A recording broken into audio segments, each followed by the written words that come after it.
Seated next to her is also a former president of NRCP, Professor Dr. Alvin Colaba. We also have the Executive Director of NRCP, Dr. Marietta Subic. Let me also acknowledge our resource speakers. Metro Manila Development Authority Director, Maria Josefina Paula. Good afternoon. Basis Conversion and Development Authority Vice President for Investment Promotion and Marketing, Attorney Joanna Ayunin Perez. UN Habitat Philippines Country Trust Program Manager, Mr. Christopher Arroyo. Colleagues in the National Research Council of the Philippines, guests, participants, friends in the media, marami na tayo na kaibigan, galing sa media, magandang hapon po. So, this morning, as mentioned by Jerry, we had Mayor's Forum, where the Mayor of Legazpi City, Mayor Rosa, was one of our resource persons, and he was joined this morning by the representative of the Mayor of Quezon City, as well as the Mayor of Liga. So we had a good discussion this morning, and we anticipate that we will also have a lively discussion this afternoon. So I welcome all of you to this afternoon's activity, titled Partners Forum, Crafting Resilience Roadmap for Future Generation Cities. So I see a lot of young people in the audience. So this is actually about you in planning for the cities that you will live in the future. The development of future generation cities is intended to boost the economy and be a catalyst for further development projects. Future generation cities imply advanced infrastructure, mobile technologies, integrated systems, and database planning for cities, among others. More than advancing the physical aspect of our cities, governments and firms can benefit from so much data, which, when processed, can improve efficiency. Technology can greatly aid emergency management and disaster risk reduction efforts in resilience building. In an economic perspective, a workforce can eliminate many redundancies. Future generation cities promise conveniences, the foremost of which are to banish the problems created by modern urban life, like pollution, crowded sidewalks, and vehicle traffic. Imagine a state-of-the-art water recycling facility and an efficient trash system, balance of greenery and trees in public spaces, sensor-laden urban designs with an eye towards sustainability. Technologies and conscious living result in efficiency and the reduction in carbon emissions. Developments like the new Clark City are intended to decongest our metropolitan areas. The design of future cities, however, is not without issues and concerns, especially when modernism provides a chill environment where communities in the periphery are alienated and the creation of vibrant communities are impeded. It is thus crucial to integrate social components and their importance within outcomes of smart city planning and their linkage with the technologies to transform economy, environment, and community. Using a social perspective, aided by our inherent social awareness and compassion, developers can better plan and create smarter or future generation cities. We do not prefer for our development projects to turn our limited spaces into austere and empty landmarks in the long run, but ones that actually use and enjoy and contribute to uplifting lives and nation building. In this note, we are thankful to our resource speakers, our partners, in gracing this occasion at the closing of our National Science and Technology Week 2019. I hope these forums leaves each one of us with a better outlook and appreciation of technology, smart urban development, and endeavors towards sustainability. On behalf of my colleagues in the National Research Council of the Philippines, I thank everyone for contributing your precious time to collaborate to share and learn and inculcate solidarity in our efforts for local SNP research and developing resiliency for our community. Maraming salamat po at mabuhay tayo.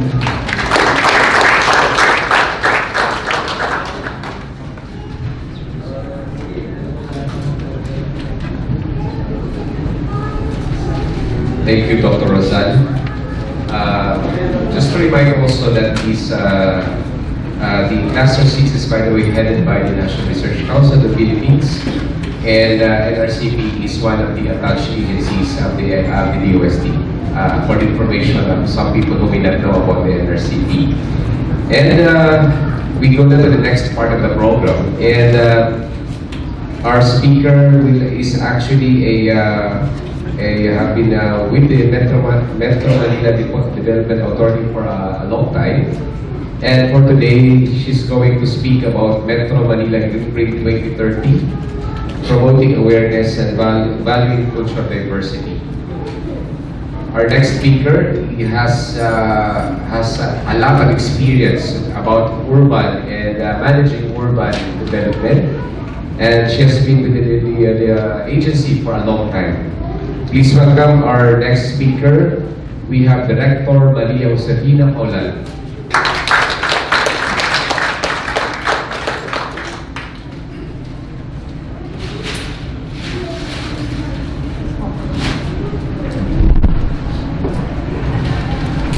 Magandang hapon po.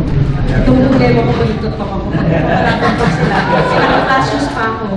So, hindi ko na-anticipate na medyo mataas talaga yung podium. Pero still, siguro, public, sir? Yes. Sige po, magandang hapon po ulit. It's my pleasure to be here. Thank you for NSTW for inviting us and giving us the chance to advocate and present to you what we have been doing in Metro Manila, particularly my agency, the MMDA. So on behalf of the Chairman Denver de la Pusli, we're very happy to present to you the long-term plan and the medium-term plan of Metro Manila through the Metro Manila Development Authority as an agency coordinating all these planning activities. The invitation actually is for us to highlight on Chapter 6, no? Kanina nga, I was discussing with the gentleman from UN Habitat. Sabi ko, ba't Chapter 6? That's value culture. Meron naman kaming chapter on resilience and disaster, you know, kasi that's part of our mandate. Pero siguro, do you have a reason for inviting us for that particular chapter, no? For me to focus on that. Anyway, introduction lang po. Let's go with the presentation. Next slide, please. Okay, the presentation outline will be like this, no? I'll be presenting the profile of Metro Manila, the monthly mandate po namin, and then followed by the briefing, which is actually the purpose of this engagement. And then I'll zero in with the medium-term plan, the RDP, particularly focusing on Chapter 5, promoting awareness and valuing cultural diversity. I usually start the talk, next slide please. I usually start the talk with let's treat our first in Metro Manila. We are all Metro Manila here. I do not know if there's somebody here outside of Metro Manila.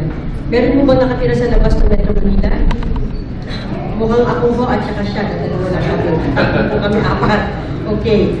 So, as a Metro Manilan, majority of the audience are Metro Manilans, no?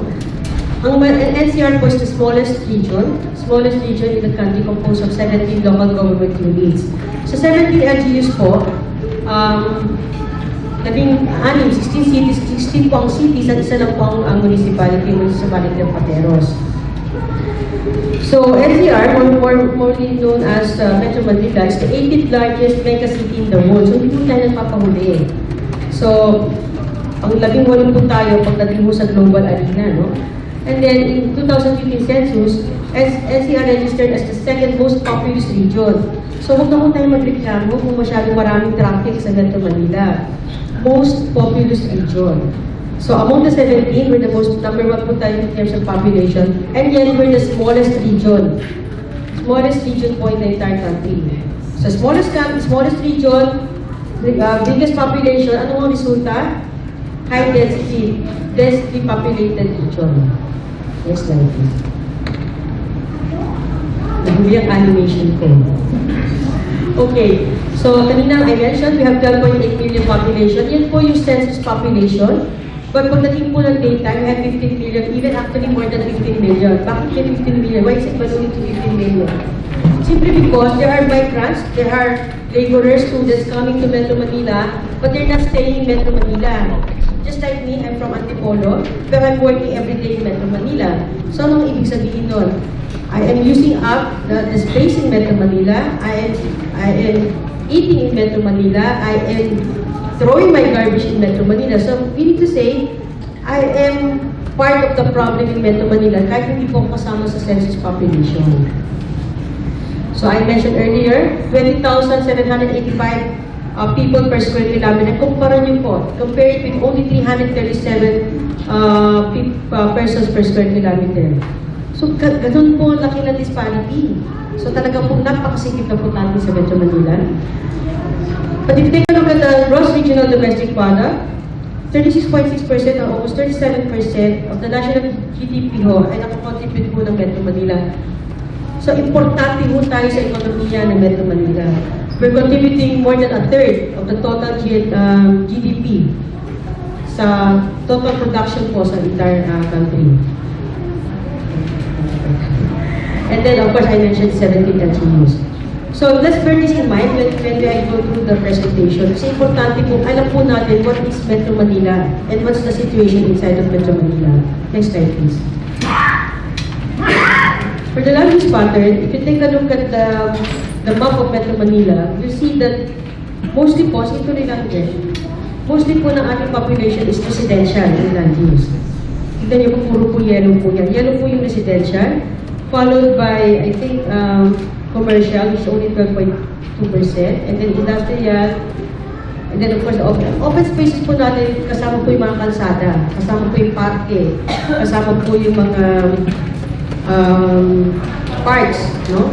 So, akala nyo, laki-laki, pero medyo deceiving po yan, no? We still don't have the entire count only kung we were talking about parks lang sana, para maganda makita, no? But it's actually a collective, let's wait for this guys to settle first. Sige po.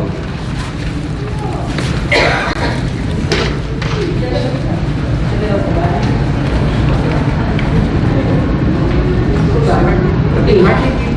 So if you take a look at the land use pattern of Metro Manila, you see it's basically mainly residential. Ang tawag nga ho namin dito, Dalmatian. Kasi, take a look, kasi scattered yung scattered. Hindi siya talaga well-planned.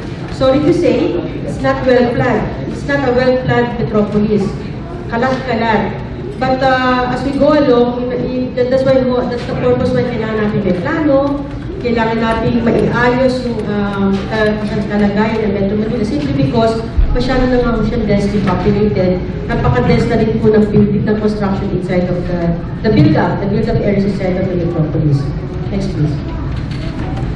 Now at a glance, para lang makita lang natin kung ano yung itsura ng region, no? Kanina hindi ko na-mention, it's only 636 square kilometer. So at least lang po talaga ng region, no? Majority po ng ating population ay babae. So nag-dominate na naman po tayo mga babae over mga lalaki. And then ano pa ba hindi na-mention dito kanina? But what's good news that the economic performance po is actually accelerating. So pataas po tayo. We cannot afford to relax ourselves and and to maintain the production kasi majority nga po ng output ay nanggagaling po sa Metro Manila. So in terms of per capita po, 244,000 po tayo per person. And then, kanina na-mention natin is actually 36%, but the rest of the region is only 64%. Breakdown lang po yan. Anong pinaka-dominant nating sector? Ang sector po sa Metro Manila na pinaka-dominant po ay services. Services po tayo, so 82.1%. Majority po ay nasa servisyo sa publiko, no? Sa government. And then sa trade, and then sa real estate. And then followed by industry, and then napakalit po na agriculture natin. No? In terms of labor and employment, in 2017, labor force participation rate, 61.1% po ng dapat ay nagtatrabaho. Dapat 100%, diba? 61.1% lang po ang actually nagtatrabaho. Ang seeking for job, no? Seeking for job. Yung transportation, yung ating pong employment is 22%, and then the unemployment is 7.4%. But take a look at the underemployment rate. Meaning to say, there are certain employment na dapat hindi siya naman nandun. No? Kung teacher ka, nasa call center ka. Kung, that's what underemployment means. When you're not actually employed in the profession that you're supposed to be in, but you are involved with other work assignments. Next. So for MMDA, kanina I mentioned Metro Manila, now I'm going to present MMDA. Ano nga bang MMDA?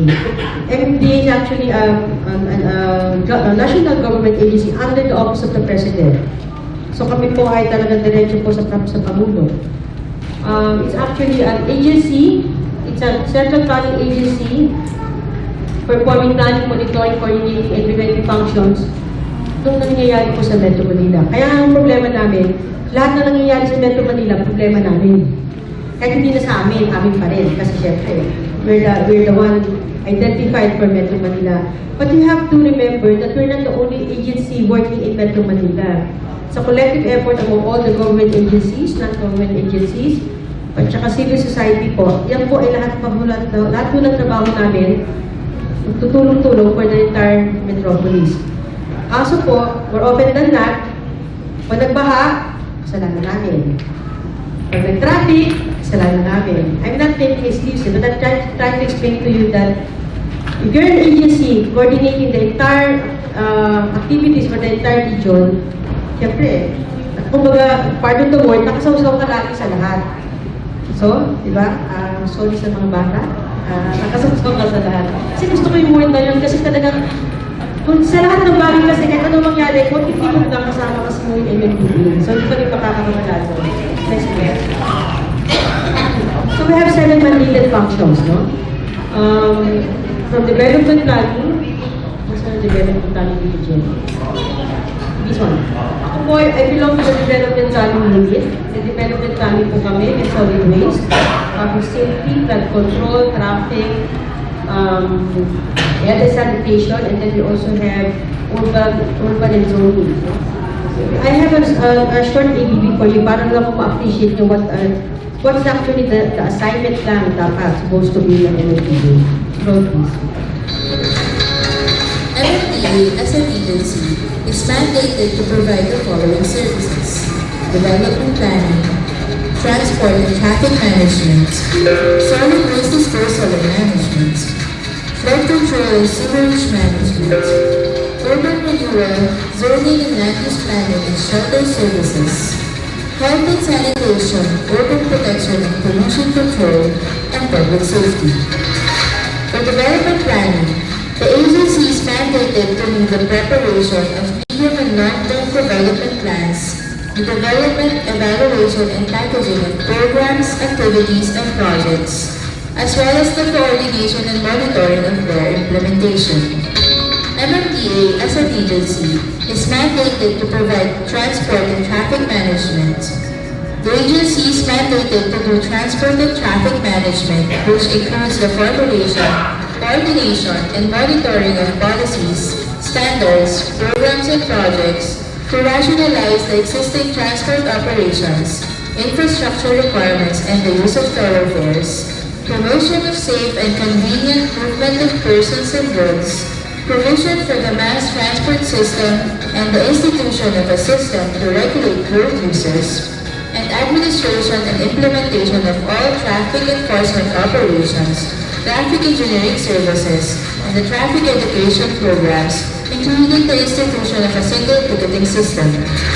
Focusing on the flood control and sewerage management function, the agency is responsible for formulation and implementation of policy standards, programs, and projects for an integrated flood control, drainage, and sewage system. On the mandate of solid waste disposal and management, MMDA implements policies, standards, programs, and projects for proper and sanitary waste disposal to ensure clean and healthy Metro Manila. On the mandate of urban renewal, zoning, and land use planning and shelter services, MMDA is implementing urban renewal and anti-pollution policies and projects geared toward the enhancement of ecological balance in various communities within Metro Manila in coordination with the local government units.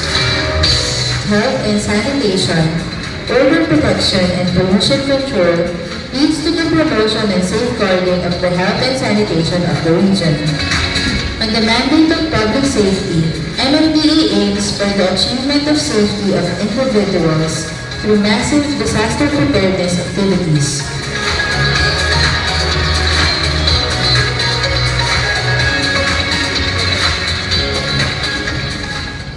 Okay, so pa-appear lang po ng mandato po ng MMDA.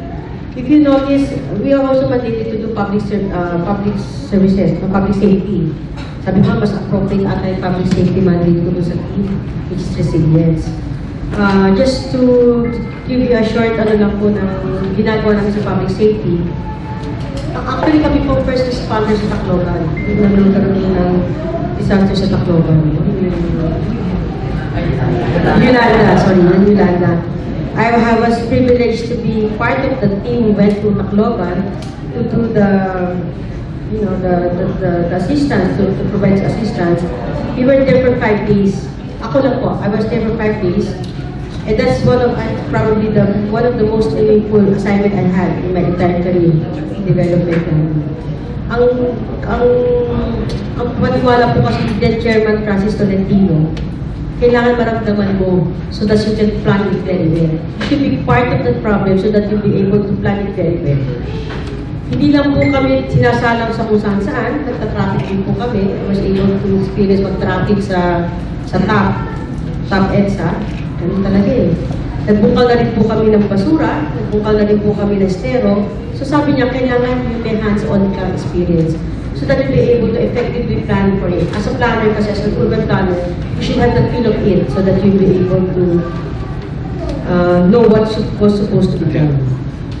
So that's for the mandate. No? Now, the invitation actually for me to present to you the Green Team. The Metro Manila Green Team 2030 is the long-term plan for Metro Manila. We've done this with the assistance of Australian Aid and Cities Alliance, funding from these two agencies, funding for the Green Team from these two agencies, and then it was done by World Bank for us. So yung World Bank po help us out in crafting the Green Team 2030. Take a look at this slide. It's actually a long, tedious process. Sabi ko nga, it's the first time we're going to have a long-term plan for Metro Manila. So it underwent a series of consultation process. Maduguhong masyado yung pinagdaanan namin before we were able to complete this document. And we did not just take a look at Metro Manila. If you notice, nandun po yung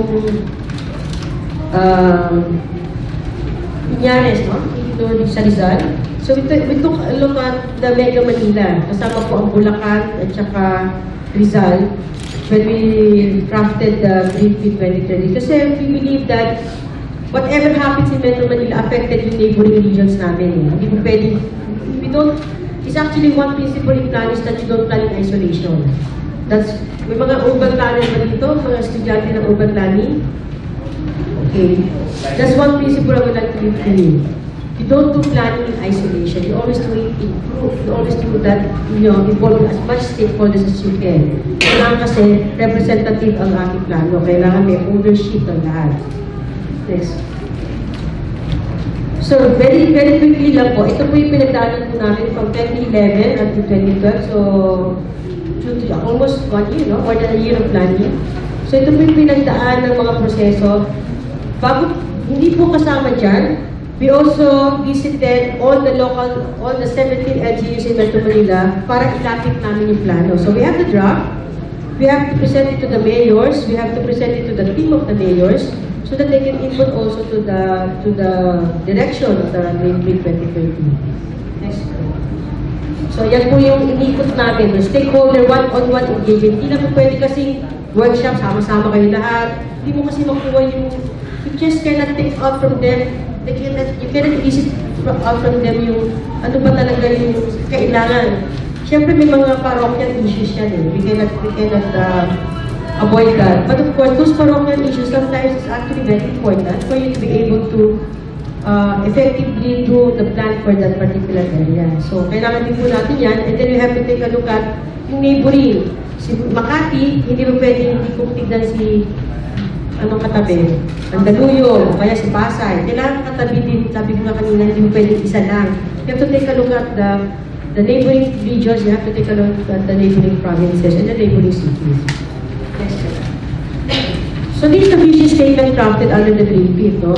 Metro Manila for all, green, to capture the environmental concerns, connected and resilient, embracing talents and opportunities, processing knowledge and delivering services to the world.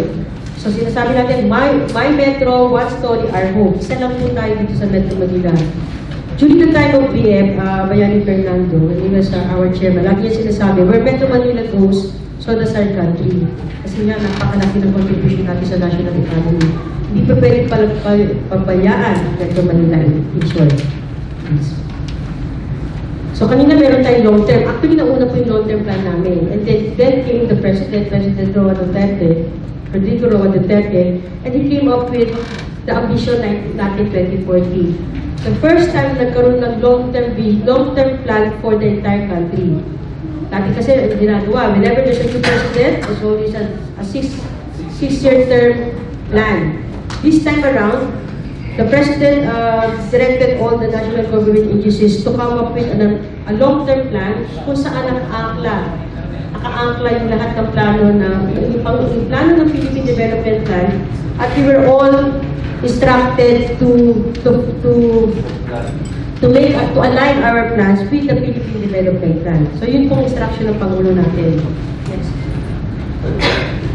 So under Executive Order number 5, the vision natin 2014 was approved and adopted, and it will serve as the guide for all development planning activities in the entire country. So wala kaming lusot, lahat tayo dapat sumuporta sa Vision 2014. Now, during the Memo Circular number 12, mandating the NEDA to craft the PDP and to craft the investment program. Kasi kung plano lang, walang investment program, paano natin ma-implement yung plano?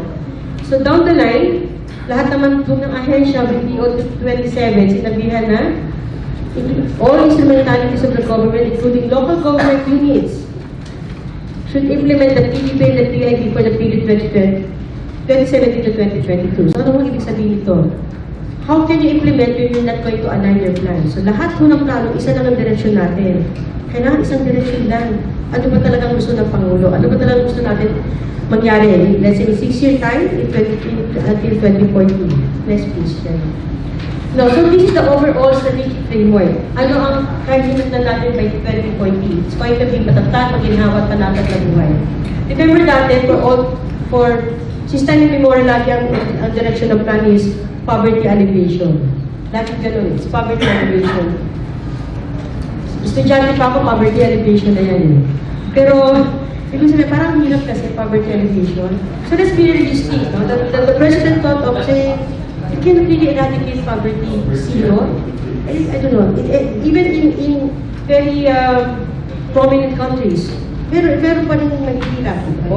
Ang sinasabi lang natin, at least meron kang matatag, maginhawa, panatag na buwan. Mahirap naman, still, you're surviving, you can still eat 3 square meals, you can still go to school, you can still have very good, universal health care.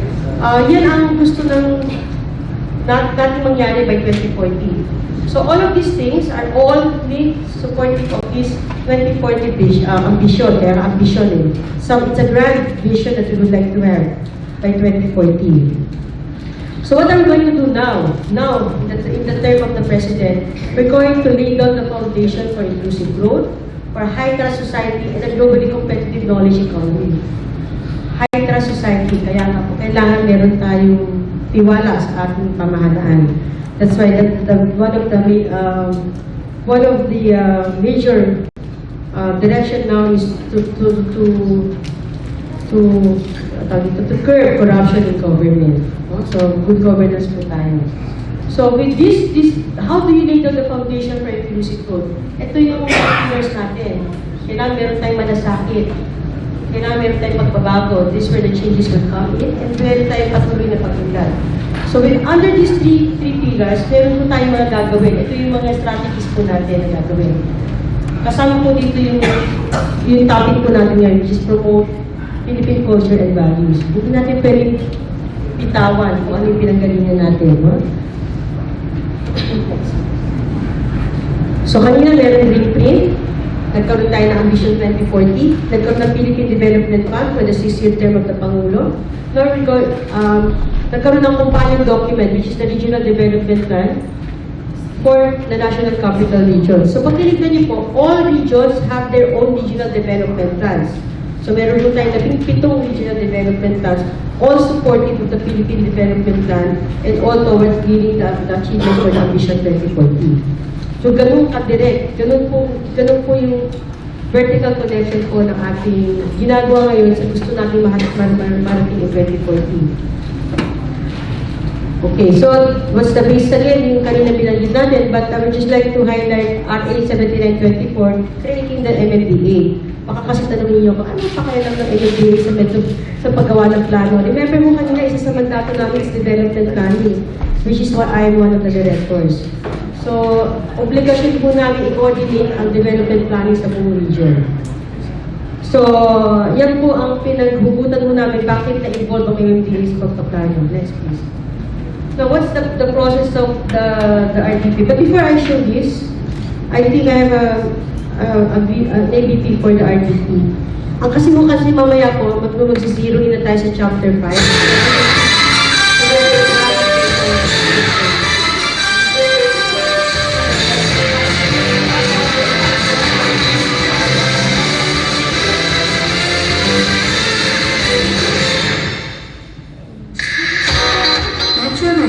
The National Capital Region is a special development region which houses the Economic Growth Center and Central Administration of the Philippines.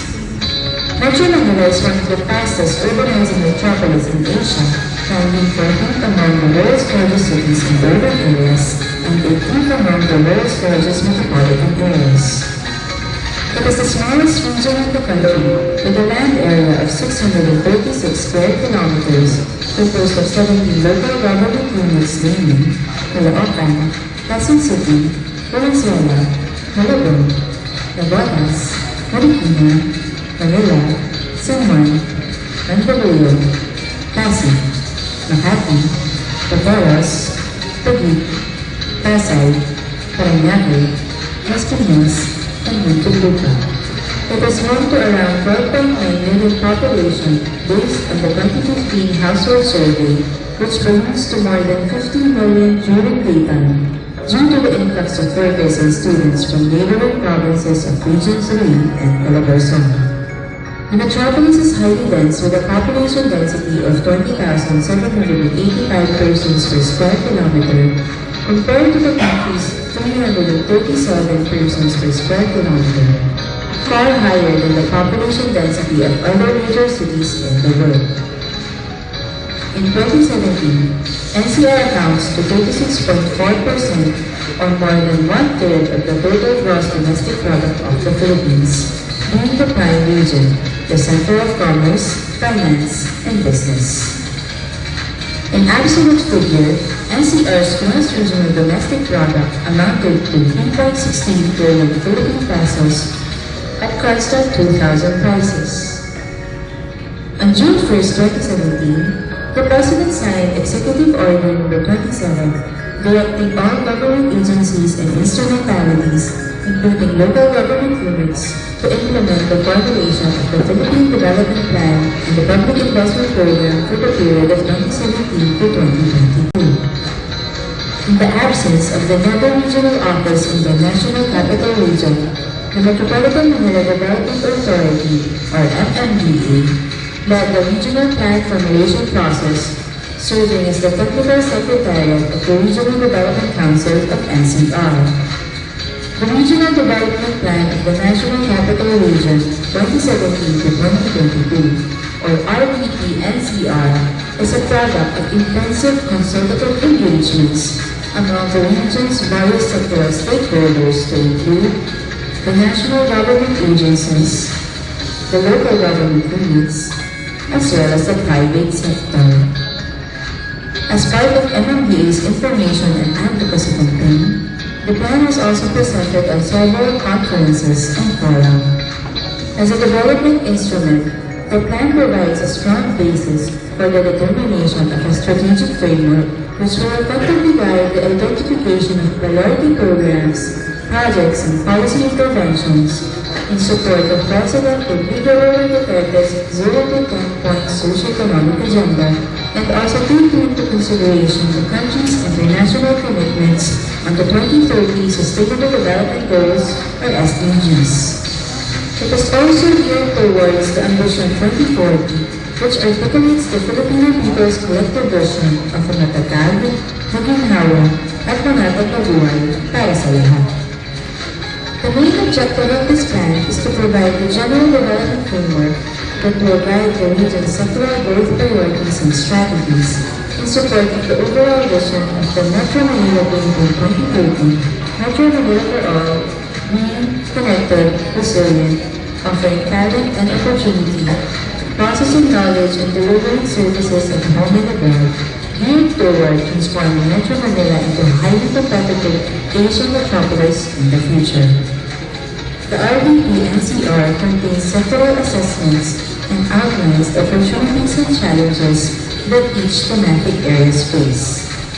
Accordingly, the plan identifies strategic framework that will effectively guide the identification and prioritization of programs and projects for development partners to operationalize the plan. These strategies are supported with the 3 major pillars of Malasaki, which aims to enhance the moral and social fabric, pagbabago, which intends to reduce inequality, and patuloy na pag-unlad, which targets an increase in growth potential. The RDP also contains resource matrices for each thematic areas, which contains sectoral baseline and target indicators, which will serve as vital basis to monitor plan implementation. On June 21, 2018, the Regional Development Council of the National Capital Region approved and adopted the RDP-NCR for the issuance of RDC Resolution No. 3 Series of 2018.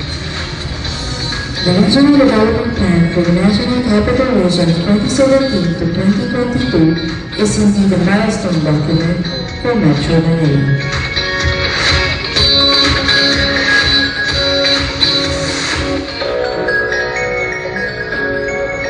Sabi ko namin milestone. Bakit milestone?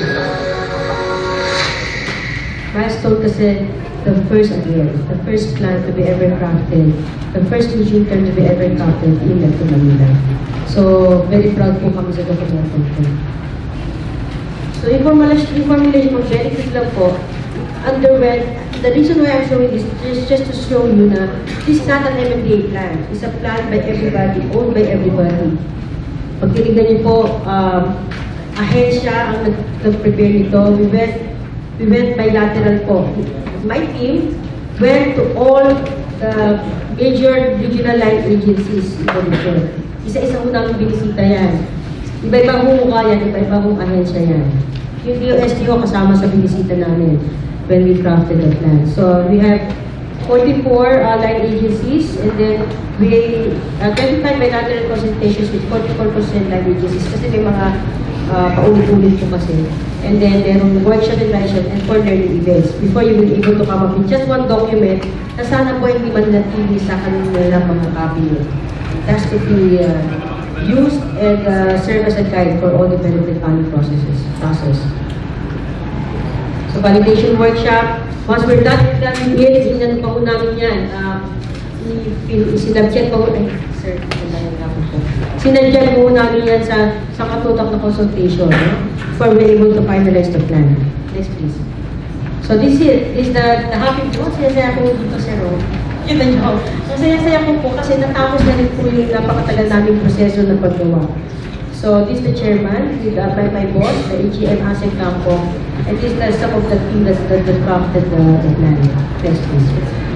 So what do we have inside the plan? No? We have 15 chapters inside the plan. Jenna, please. So the chapters pala is also patterned to the plan of the chapters of the Philippine Development Plan. Next.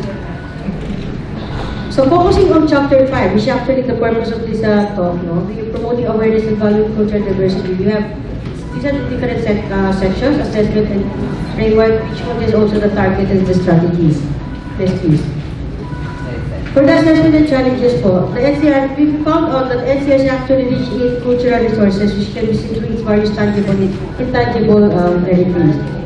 The NCR is actually the center of culture, economy, education, and government of the Philippines. It is also home to cultural arts spaces and a hub for creative industries. But the problem is, meron po tayong tinatawag na NCR culture. Meron Bicolano, meron Ilonggo, pero meron po bang talagang NCR, no? Actually, yun ang problema kasi yung identity. Kasi nga ho, ang nangyari sa NCR, naging melting pot na siya ng lahat ng different cultures. So, one of the challenges that we identified in the plan is that the difficulty to identify an NCR culture, no? Because the demographic situation is makes it difficult to identify the soul culture specific to an area. Kasi na nagkahalo-halo na nga po tayo. Another challenge that we identified is inadequacy in accessibility of documentations on culture and art studies. Medyo meron na po tayo sa pagdodokumento. Nasaan na nga po ba na po tayo mga iba-ibang kultura na to? Saan na nga ba sila na-concentrate? Saan na ba sila napadpad? Ano na po ba nangyari sa mga intermediaries? Wala po masyadong ganung study pagdating po sa NCR culture. Next please. Lack of understanding of the Goliath cultural heritage. Lack of understanding o may kakulangan lang po talaga tayo. May appreciation, ano po ba talaga ang kultura na dapat ay para sa atin. Tignan nyo na, I like to show you this one. This is a very classic example. Sabi nga ho ni Mayor Isko Moreno ng Manila, kailangan natin respetuhin ang ating mga monumento, ang ating mga bayani. Yun po ang kulang eh. Kung dire-respeto mo natin sila, hindi mo natin sila, pardon again the word, babaguhin, di ba? Sa ibang bansa ho, they look highly on these monuments. Pagdating po sa atin, that's why the mayor is called, the good mayor is actually trying to revive the culture, the heritage, the value of culture in our lives, no, in our hearts. So, maganda na po.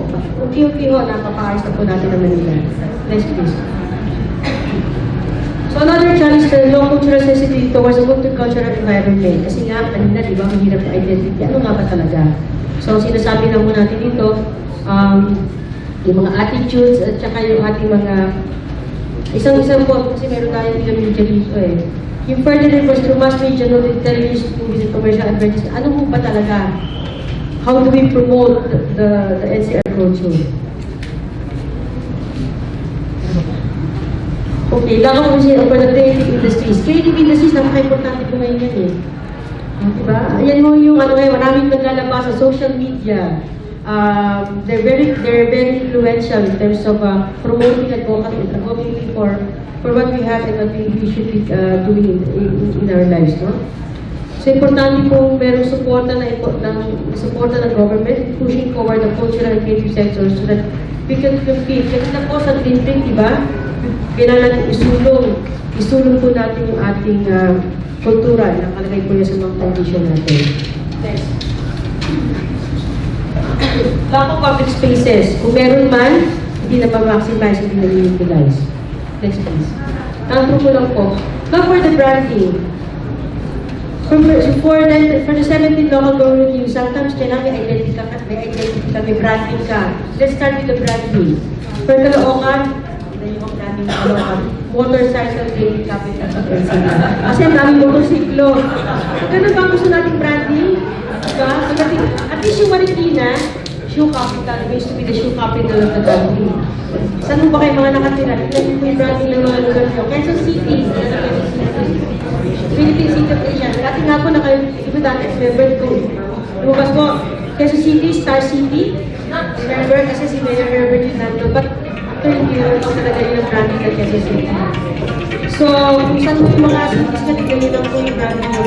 Bakit may importante yung branding? Kasi yun yung ekonomiya prominent po sa LGU na yun. Kami naman po sa MMDA, we would like to promote yung identity ng mga local government units. That's why we dedicated a certain space in EDSA. Nakakatahan ba kayo dito? Sa Bendia Kalayahan flyover. So we dedicated one pillar for each LGU. Kung ano yung branding nila, no? Ano ba yung famous no? Like for example, kung makita natin dito, Caloocan, Bonifacio Monument, di ba? Kay Caloocan, Manila, nandun yung City Hall. Mas Piña, yung organ. So ito po yung branding nila in terms of visuals. Importante po kasi alam natin kung ano yung local branding po ng ating mga munisipyo kung saan tayo nakatira. So, 17 po yung pillars na dinedicate po ng MMDA for the LGU branding. Sorry, balikan ko. Okay. Quezon City, of course, di pwede pa wala yung University of the Philippines. At saka yung elliptical road. Elliptical, ano yun? Circle.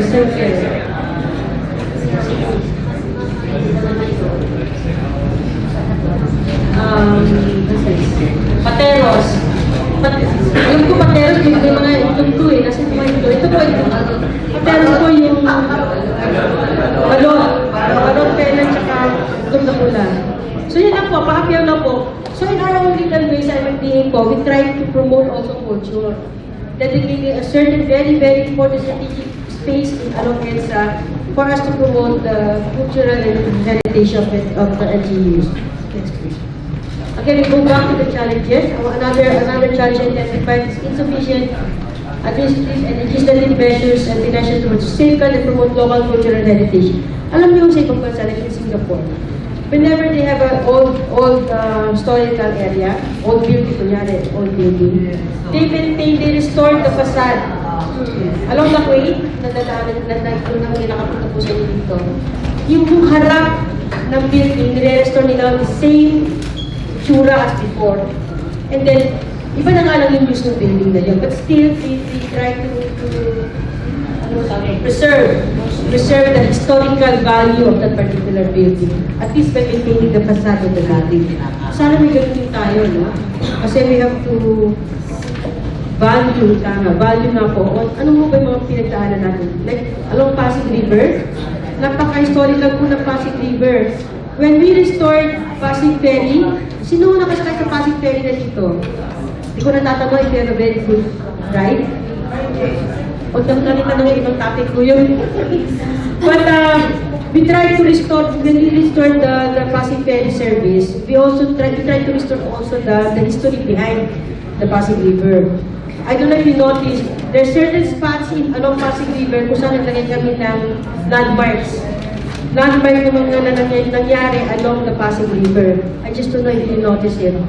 Doon ko nalaman na doon pala tinapon yung chinelas ni, ni Rizal. Along Pasig River pala yun. The famous chinelas, na kaya tinapon din pa niya isang piraso kasi para makaaris na. Doon din yung nangyari na yung mga secret meetings ng mga katipunero. So very historical po yung Pasig River. So yun yung isang objective namin for having the Pasig River Ferry Service revived in that particular river. For the targets, ilang grupo lang po ito, targets, importante lang po malaman nyo, ito po yung mga gagawin ng mga ahensya. Ito po, iba-ibang ahensya po, like for DepEd, kaya mag-integrate yung mainstream yung cultural education in their curriculum. So, pagtutulong-tulungan po ng different government agencies to collective effort to promote culture and heritage in the country. Not through lang yet.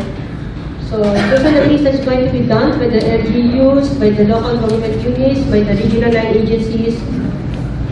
And then, for us to attain the targets, we have to have a strategy, of course. Unless, otherwise, magiging kalat-kalat yung gagawin natin. For the strategies, ito po yung mga nasulat nila ng mga gagawin nila mga strategiya so that they can implement the projects. I will not run through this. Actually po, we only prepared 30 sets. Meron kami abridged version ng RDP plus the brochure, which we can just distribute to you guys. Nandun na po natin itong mga strategies na po. So, run through lang po natin, very quick na po, kasi ito nakita ko natutulog po. Okay. So, yun lang po, Importante lang po makita natin dito na ang Metro Manila po, hindi po tayo sabog. Meron po tayong plano. And the plan that we're implementing right now are all being collectively done by the different line agencies, stakeholders in the metropolis. Another takeaway po natin dito, MMDA po, when I came to MMDA, akala ko mababalis lang po MMDA. I thought street sweeper lang po at saka traffic enforcer. I was proven wrong. MMDA po is actually an agency under the Office of the President has been doing a lot of things beyond traffic management and street sweeping. Opo, hindi po yun alam ng tao. Pangatlo pong takeaway na gusto ko lang ma-invite sa inyo. When you pass through a street sweeper or a traffic enforcer, be more gentle to them. Kasi ang mababa lang po talaga na sweldo po nito mga to. They're below minimum wage. So, we're trying my group chair was trying to put additional augment the salary by giving non-monetary benefits. So, pagkain po. Ang kawawa po siya. Actually, they're exposed to elements. Exposed to elements po sila. Napakahirap po. I tell you, 15 minutes lang po ako nag-traffic sa top at saka EDSA, hindi ko na ako kinaya. Eh sila po, ilang araw po, ilang oras po sila nakatayo doon. I mean, ang sa akin lang po, let's be gentle to these enforcers, to these street sweepers. They're just trying to earn a living for themselves. So, yun lang po gusto namin yung mga at mga makuha na mabigay namin sa inyo na we are trying as public servant to provide the services. Sometimes sabi nga lagi namin bukang bibig sa opisina para sa bayan. It's actually mo talaga para sa bayan. So, on behalf of my chairman, thank you for giving us the chance to impart to you what we're doing in MMDA, and hope that next time around when you see somebody in uniform, MMDA po yan, sir. And I'm proud to be an MMDA. Thank you.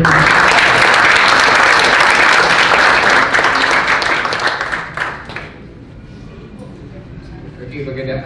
Maraming salamat, ma'am, for that talk. And then, you've heard that MMDA has another face.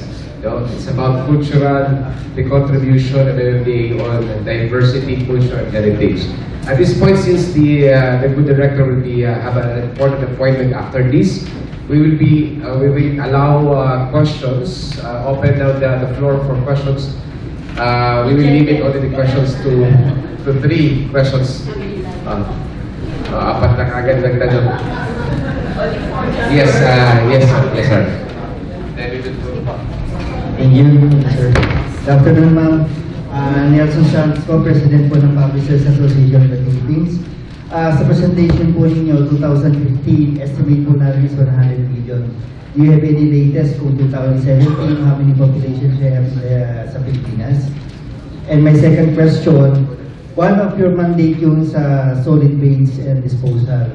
Ano po bang program na pwede yung programs indicated dun sa reduce, reuse, and recycle waste na pwede yung pagmalaki ng MMDA?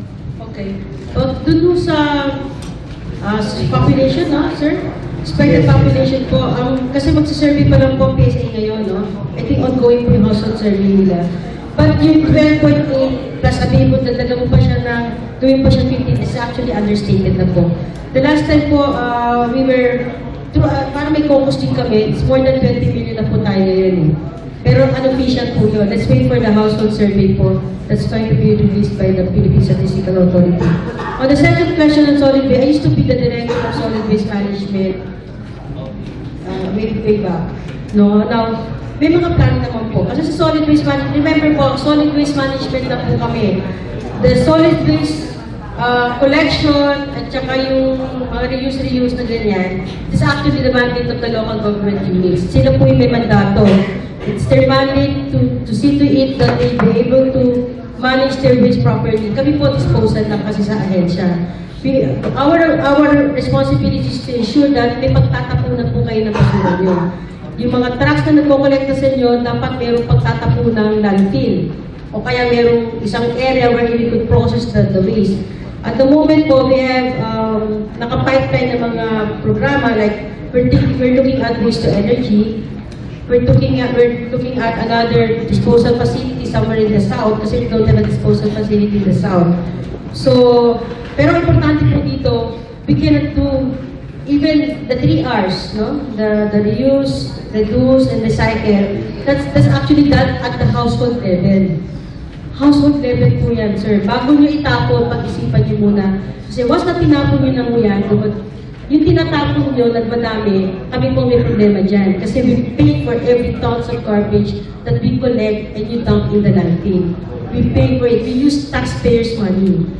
So, if we want to conserve the resources of the government, help us out in reducing waste.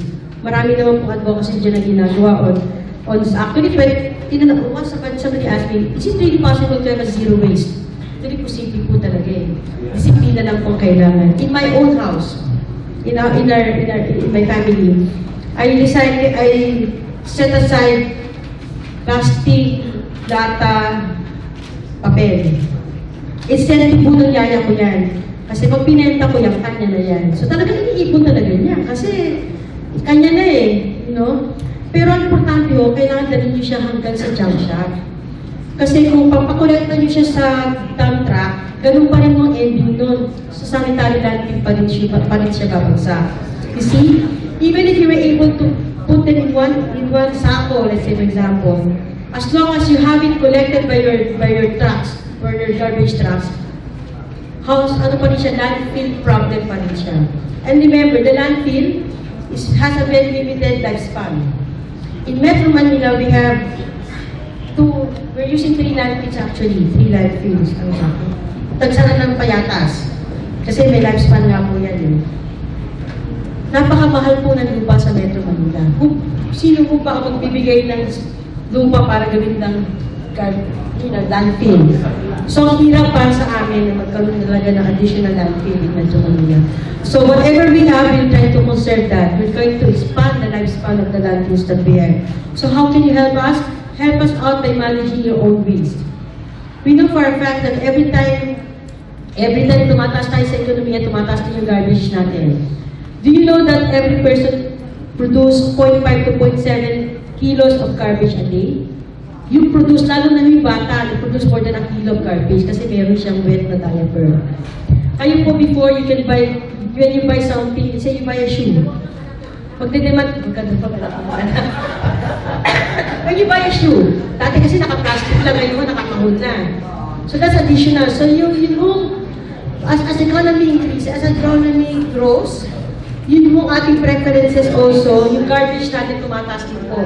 Dati, pwede ka lang ng plastic lang yung kanin mo, binili mo lang sa kantina. Ngayon, pinapalagay mo na sa styrofoam. Pinapalagay mo na sa karton, di ba? Nakalagay na sa so, what I'm saying is, like for example, little things, like for example, you buy something, kung meron ka naman, eco bag, huwag mo na pa plastic. Kaso naka-eco bag ka na nga, pinaplastic mo pa. Diba? So, we have a responsibility to manage our own waste, our own garbage. Importante po talagang nasa ating, sa household pa lang po, let's educate our children. I also educate my daughter not to throw garbage anywhere. Kaya yung sa packet ng bag niya, everyday, wala akong ginagawa kundi magtanggal ng kung ano ng plastic din sa loob, sa gilid. Iba pa po kasi kung magsimula sa mababang edad, yung disiplina on waste management. Importante po yun. I hope I was able to answer your question. Sige po. Culture po yung ating topic ko. Talaga waste po ating. Tatanong yun, sir. Okay.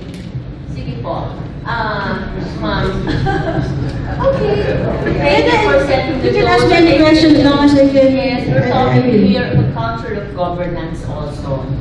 Good governance in Metro Manila. So, dalawa po ang aking concern. And I've written, by the way, medyo familiar ako sa LMD, pero medyo matagal na rin na hindi ako nakapagsulat. I've written quite a number of stories about Metro Manila concerns. So, ang aking tanong lang po ay, kasi I think until now, you still collect quite a hefty amount of money coming from movie, ang tawag ito yung mga binabayaran namin for the movie passes. So, as this is in the past, it used to be 25 pesos for every ticket that we buy to watch movies. So, I think hanggang ngayon yata ay kinokolekta pa rin yan.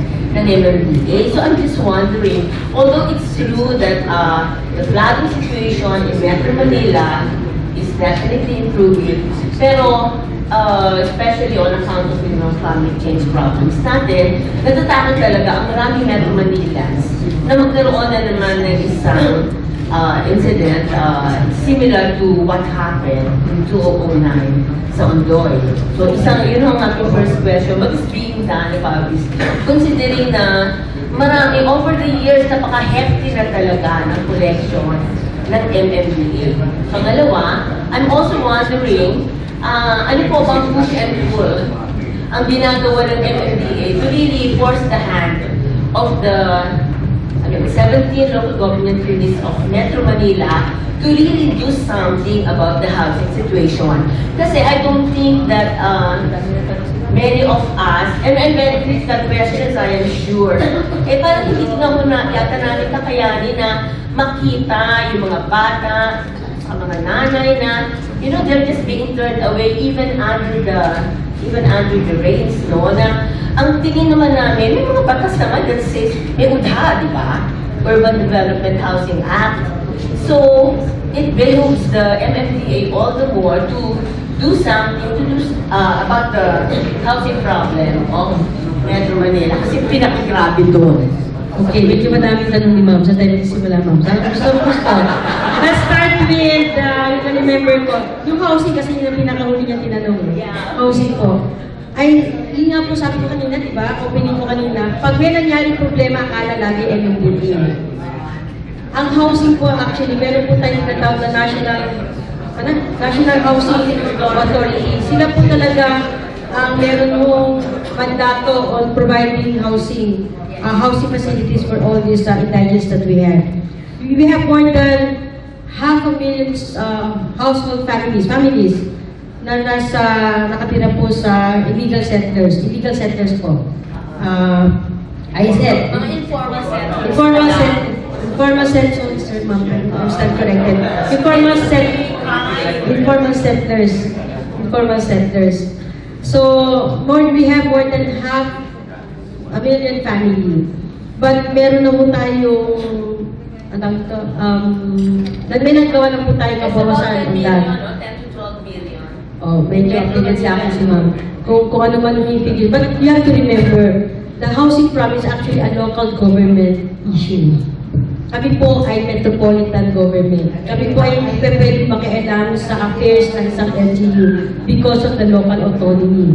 Kami po ay makukulong kapag kami may nakialam. Ang sinasabi lang po namin, MMDA can only come in if there's involving more than two cities or involving a huge amount of money na kailangan po nating ma-address, no? But upon the invitation of the local government units. Having said that, yung housing problem po actually is a local problem. Sino po ba ay nagbibigay ng permiso o nagbibigay ng consent na manatili sila dyan? Kaya po kami sa MNDA, we're part of the interagency committees trying to manage those, especially na nasa danger zones natin. Yun ang inuuna po namin, yung mga yung mga nasa danger zones na maililigtas natin. But I think the government has already been doing a lot on housing. I cannot speak for the National Housing Agency, but kami po papasok lang kapag may relocation na. Halimbawa po, meron na pong relocation, kami po ay magbibigay ng assistance for them to be moved to their new places. Kasi kami po ay may mga trucks, may mga malalaking sasakyan.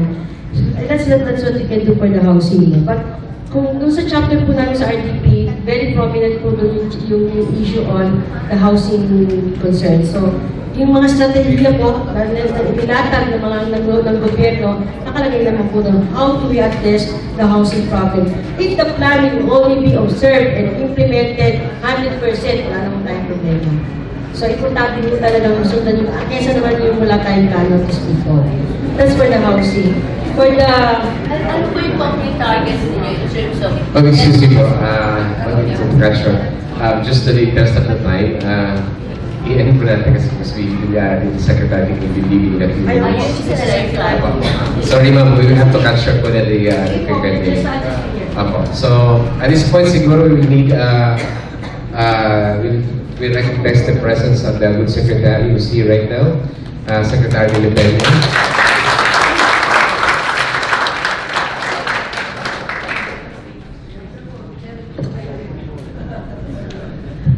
Hapon po, lalo naman po ako sa program.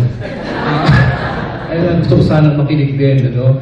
At ito na yung pagkakataon dahil ito na yung kahuli-hulihang formal activity namin at lahat ay nag-iikot na doon at gusto ko na rin makababa kasi dumating yung mga ako ko gusto ko sa mga ito. Pero natutuwa ako at nakuha nating maging speaker si Director Paula. Ano? Wala pa akong particular na pattern sa aking sasabihin. Gusto ko lang ipahatid yung message na unang-una, miski ano sabihin natin, well, para sa akin, ang Metro Manila po, ang NCR, ang mirror ng Pilipinas sa labas. No? Kahit na ano sabihin mong pagandahin mo yung Pilipinas, kung ang Metro Manila ay mabaho at marumi, ano, at maraming problema, yun ang nakikita sa buong mundo. Pangalawa, natutuwa ako dahil ang naging supposed to be topic ay yung cultural Metro Manila. Alam niyo kung ako tatanungin, siyempre, magsimula ka sa sentro at ika nga, regionally, tignan mo kung ano yung pwede nyo pag-connect-connectin ng mga heritage, ano? Dahil pagka pinabayaan lang natin na yung bawat isang munisipyo o city, may kanya-kanya yan, ano? Pero siguro dapat meron tayong ma-establish na parang pattern or relationship dun sa mga heritage practices na yun na ating nakikita sa iba't ibang bayan. Gusto kong sabihin na halimbawa, kaya sinasabi ko magsimula sa sentro, ako hindi ako taga Maynila. Pero tingnan na lang natin, ang unang-unang parang tinitingnan dyan kung pag sinabi mong Maynila, nag-umpisa ka sa Intramuros, hindi mo ba yun ang liit-liitang 1 square kilometer na nandoon ang buong kultura ng araw. Ano? Kaya nung minsan, na-invita ko dyan, nagpa-contest po ng robot, ano? Lego contest, ano? Ang PELTA at co-sponsored. Sino ba bansa yung may-ari ng Lego? Norway ba? Sweden ba? Denmark. So andun yung sponsor yung embassy ng Denmark at nagpa-contest. Alam niyo, tuwan-tuwa ako doon kasi ang nag-participate yung lahat ng karamihan ng mga engineering and architecture schools in Metro Manila. Pinabuo sa kanila base sa mga natitira pang mga drawing yung 8 simbahan sa Intramuros noong araw. No? Ngayon, ilan na lang natitira simbahan doon sa Agustino lang at Cathedral. Nung araw lahat po ng simbahan ng mga religious order nandun. Ang Lourdes ay nasa Intramuros, ang Santo Tomas ay nasa Intramuros, ang San Ignacio ng Jesuita ay nasa Intramuros, at lahat na yun nawala na isa-isa, ano? Dahil nga nung masira nung World War II. Kuminsan parang, of course ngayon, nililinis na. Pero may panahon na pag pumunta sa Quiapo, yung mga street doon, parang nandidiri ka na rin, ano? Pero ang Quiapo po, ang talagang, parang sentro din ng tradisyon at kultura ng araw. Ang mga mayayamang pamilya ay nasa Quiapo at ang magagandang bahay ay nasa Quiapo. Ngayon, meron kaming ginagawang parang tulong. Nag-uumpisa pa lang kami dahil ang simbahan po ng San Sebastian ay ang kaisa-isang simbahan na Gothic at saka ang material po niyan ay entirely steel. No? Ang kasabay po niya itinayo ay ang Eiffel Tower. Ano? At saka ang San Francisco Golden Bridge. Yung Eiffel Tower at San Francisco, na-maintain na sila na yun. So wala siyang problema. Pero yung pong sa San Sebastian, napakarami na naging problema. Unang-una ay malapit sa tubig, napapasok po ng tubig yung loob. At ngayon na-discover nila na yung ibang sira, galing na rin sa itaas. Pero sa So, napakalaki ng kailangang isagawa at maraming science involved sa unang-una yung mga analysis pa lang ng mga metal at kung ano pwedeng magawa, yung kanilang mga bolt system diyan sa pagkakabit-kabit ng steel na yan. Hindi mo lang po pwedeng palitan ng simento yung bakal kasi yan ay talagang steel. So, medyo nag-usap na po kami dahil yung mga nakakaalam sa restoration ng San Sebastian pumunta na sa DOST. Siguro, culturally speaking, banggitin ko lang kasi ako ay taga-Bulacan, Bulacan. No? Ang Bulacan po bahagi ng kaharian ng Tondo. Bago nagkaroon ng mga probinsya ng Bulacan, Tondo muna. Kaya kung tutuusin mo, ang pinakamatandang settlement dito ay Tondo. Ano? Kaya lang, ang Tondo nagpapalit-palit na ng image, nandong maging tahanan ng mga siga, nandong naging lahat na ng imahe ay nabuo na sa Tondo, pero yan ang kumbaga sa kanila royalty ng araw ay nasa Tondo. Hindi ko alam kung anong gagawin ni Mayor Isko para maibalik naman yung ganong image ng Tondo. At ang dami na rin po kasi dahil sa pagbabago ng kultura, sa dami ng tao, na iba na ang landscape. Hindi ko alam kung ilang dito sa room na ito ang umabot pa sa mga asin ng Parañaque at Las Piñas. Tumatamo si Luli. So inabutan namin na yan ay gawaan ng asin. Bago siya naging mga super cities ang Las Piñas at Parañaque. Nandyan po ang mga asinan ng araw, adopto ng mga asinan din sa Bulacan. At nagdaan pa yung panahon na nakakapag-beach pa kami sa Las Piñas. Ngayon, ewan ko kung anong beach ang makikita mo rin. Tahong na lang siguro at talaba ang nag-beach doon. So, meron din tayong kasalanan kasi yung mga importanteng establishmento ay giniba natin. Sa lahat ng bansa, ang mga train stations ay na-preserve. Sa Pilipinas, giniba ang Tutuban, giniba ang Paco. Nawala na yung magandang settlement sa Caloocan. Doon makikita yung pronunciation ng chalet sa English. Chalet. Yung mga bahay ng empleyado sa PNR ay tumatamo si Estrella. Nakita natin yung araw, yung magagandang bahay ng manager ng PNR doon sa Caloocan. Ngayon, tingnan mo kung ano pa makikita mo ron. Pero hindi pa naman siguro huli dahil naka-dokumento pa naman kung ano yung mga nakikita dyan ng araw. Kaya ako minsan, pagka may panahon, nagbabasa ako ng mga article ni Ambit kasi yung mga unang panahon ay nakahalukay niya. Anyway, bago po ako magtapos, bagamat sabi ni Director Paul na hindi naman kasama yung waste management sa topic. Pero yun po talaga ang unang concern ng Metro Manila. At siguro ang masasabi ko lang, kami ay nakahanda sa DOST na makipagtulungan kung sino man matuloy na lang yung mga waste to energy na yan. Kasi ang lahat na ng bansa ay gumagamit yan. Hindi ko malaman kung bakit tayo pang napakaraming basura hindi gumagamit ng waste to energy.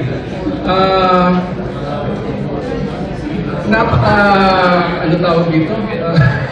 Hindi ko alam kung anong desisyon ang kailangan pa at kung saan level, kung anong departamento, okay? Pero napakaluwanag naman na meron ng teknolohiya ng waste ay ma-convert sa energy.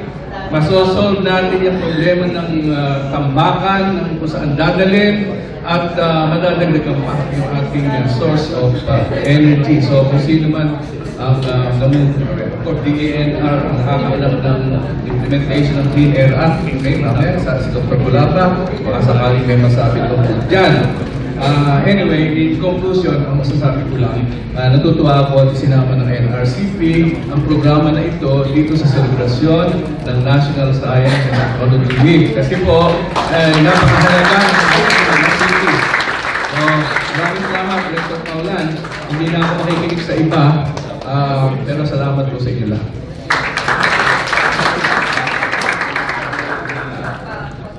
Okay, we will request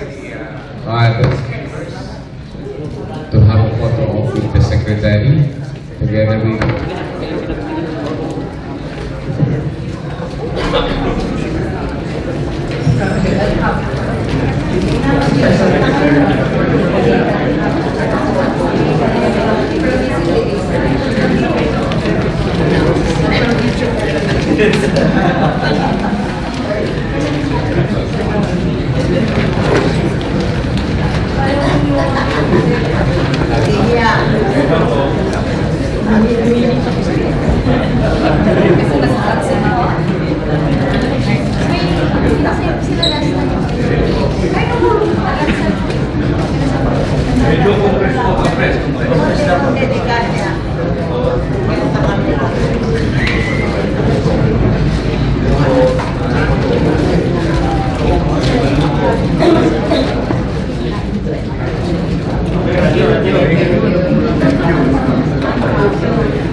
Pabibilang muna ako dyan.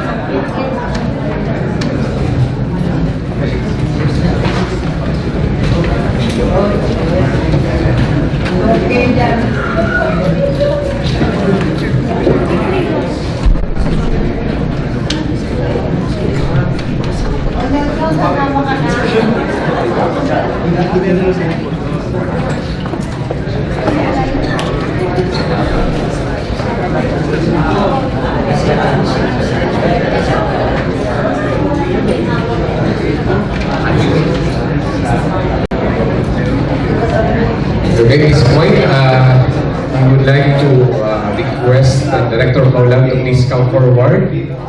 And of course, we have here the President of the NRCP to award the Certificate of Appreciation. The Department of Science and Technology, National Research Council of the Philippines. The Certificate of Appreciation is hereby presented to Maria Josefina J. Paulan, Director, Metropolitan Development Authority, Planning Service, in recognition of her unselfish and wavering support as resource speaker during the city's forum on the theme Crafting Resilience Roadmap for Future Generation Cities, with the topic Building Climate Resilience through Urban Plans and Designs. Given the 21st day of July 2019 at the World Trade Center, Function Room, Pasay City Design, Marieta Baños Magaysay, PhD, Executive Director.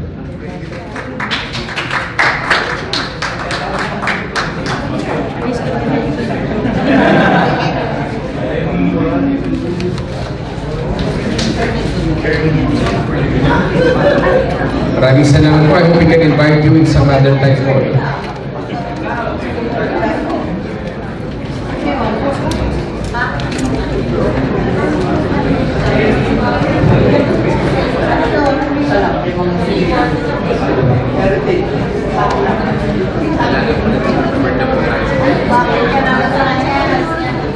Okay, we go now to the second part of our program. Our next speaker will be discussing on developing the next generation city in the Philippines, the Clark model. We would like to welcome the Vice President for Investment Promotion and Marketing, Basis Conversion and Development Authority of BCDA. Please welcome Attorney Joanna Aileen Capones.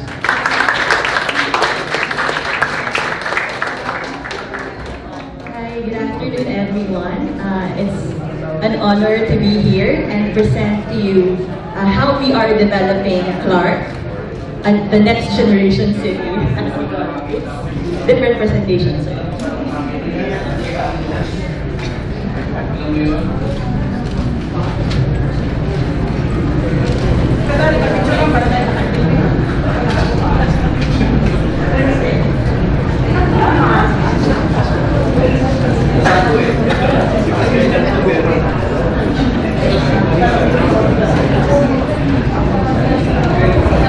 Okay, so I'm presenting to you the Clark model. Next slide. So before I move on to the presentation, just a brief background on my organization, the Basis Conversion and Development Authority. We are a government-owned corporation mandated to convert former military baselands into and develop them into productive economic hubs in order to spur economic growth. Next slide, sir. So just a few facts on PCDA. Our ecozones have generated more than 400,000 employment. We have about 1,200 locators in our ecozones. The exports generated, this is just 1 year.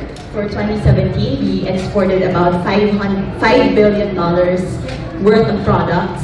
Our asset value is around $10 billion US dollars. And for the project portfolio of the PCDA group, including our subsidiaries and our sister company, the Subic Metropolitan Authority, we have one tollway, which is the Subic-Tarlac Expressway. We have 2 seaports in Subic and in La Union, and then 3 airports. Of course, the foremost is Clark. We also have 1 in Subic and 1 in La Union. PCDA is also a key driver of the President's Build, Build, Build program. And here, Fort Bonifacio. I'm sure some of you here aren't even old enough to remember Fort Bonifacio like this. I'm a millennial myself, so hindi rin ganyan yung pagkakaalala ko sa Fort Bonifacio. This was way back in 1998. This is one of the first projects of PCDA in privatizing and developing a former military base. So after 20 years, 2018, I'm sure you already know Bonifacio Global City, one of our financial districts in Metro Manila. And while we're particularly proud of what we've done in Bonifacio Global City, we think it's an improvement to other Metro Manila developments. Of course, it's still plagued by the same problems that we have in Metro Manila. So because the truth is, next slide, sir, in the Philippines, this is the truth. Everyone wants to move to the big city. So in BGC's case, everyone wants to move in BGC. There's good money, good jobs, and it's a place to be productive. But the paradox is, in our cities don't really work for people, even though they're just full of them. Look at the density of Metro Manila. Our previous speaker has already covered this. So, traffic congestion. We all know about traffic congestion in Metro Manila. And I'm sure you know, this place is a pressure cooker of congestion, pollution, and rent you can afford. The latter is really true of Bonifacio Global City. We're not particularly proud of this, but the rents, the prices of condominiums are very high. That's why a lot of the people working in Bonifacio Global City don't get to live there. They work in the periphery or in nearby cities, and it's contributing to a lot of traffic. There's a lot of choke points because a lot of people come and go. They don't really stay there. And of course, waste management, as you've already brought out a while ago. This is Manila Bay after a storm. That's not probably a big part of the waste that Manila is generating. We are generating a lot. But cities must be built for people. So this is a quote from Jan Gehl, a famous Danish architect. He said, "First life, then spaces, then buildings. The other way around never works." So this is one of the principles that we also follow now in PCDA. Diba sa atin, laging tao ang nag-a-adjust. But now we want yung built environment naman yung mag-a-adjust para sa tao. So we think about the quality of life that we want the people to live first, and then we adjust our development, our infrastructure to that quality of life. So we also have other pegs ng mga cities. For example, Tokyo. We all know of Tokyo's cleanliness. And diba yung parks nila, they have very huge parks coexisting with the buildings. Next is Singapore. We really envy the mobility of the people in Singapore, and that's one of the things that we want our city to have. Also South Korea. South Korea has torn down flyovers and highways to give their people open spaces that they can enjoy. And also Barcelona, which have open plazas for people to congregate in so they can walk and talk and just build their relationships in the community. So this famous smart guy said, insanity is doing the same thing over and over again and expecting different results. So kami sa BCTA, naniniwala kami dito, that's why we are really trying to build better and to do better. So now, Clark is being built for people. It will not be just like BGC, it will be better. Next, sir. We are building architecture that showcases the culture, the identity of Filipinos. We're building it to conform to the lay of the land. We're building it to build open spaces. We have buildings that are harmonious with the environment. So the built environment and the natural environment look and feel as one. Clark is envisioned to have the vibrancy of a city without the pressures of city life. So while we have buildings, we will also develop parks. We have a terrific river park corridor which everyone can enjoy. So that would be the view. You have nature, you have the office spaces. So once you're done with work, you can relax and feel the environment. Clark will have the energy of a culture that is happy and inclusive. We want people from all walks of life to be able to afford to live in Clark. So just to give you more of the vision of Clark, we prepared this video.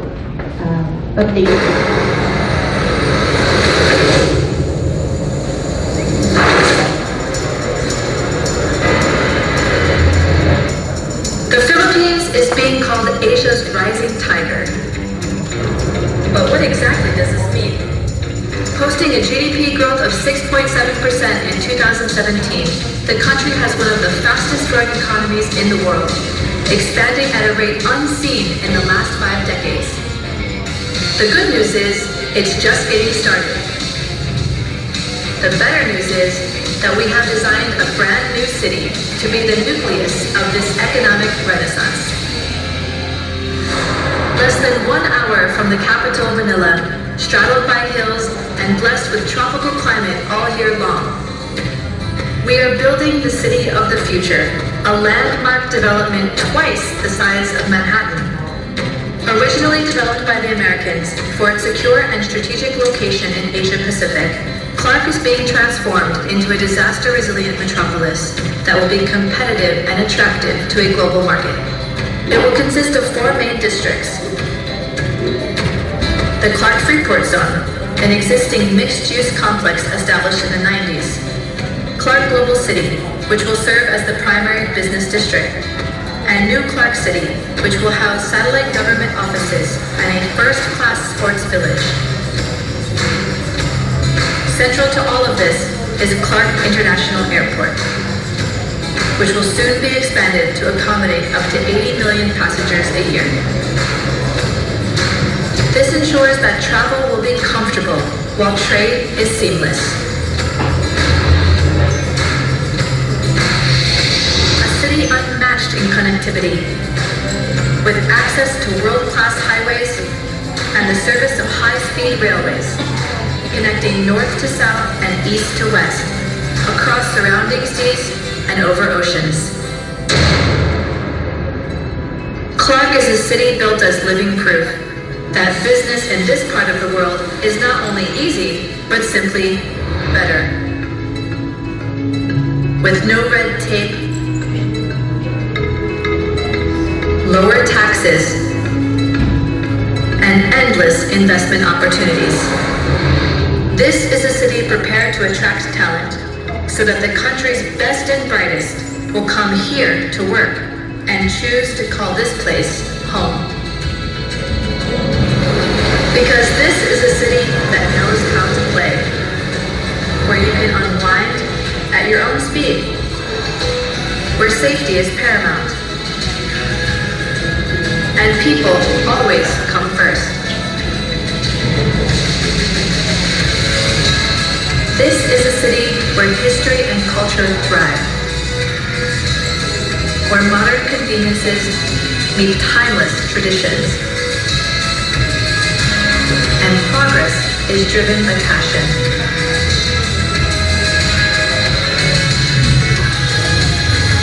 this is a city with limitless ambition that may someday find itself among the great cities of the world, built for business so that time is always well spent, and built for people so that life is always well lived. This is Clark.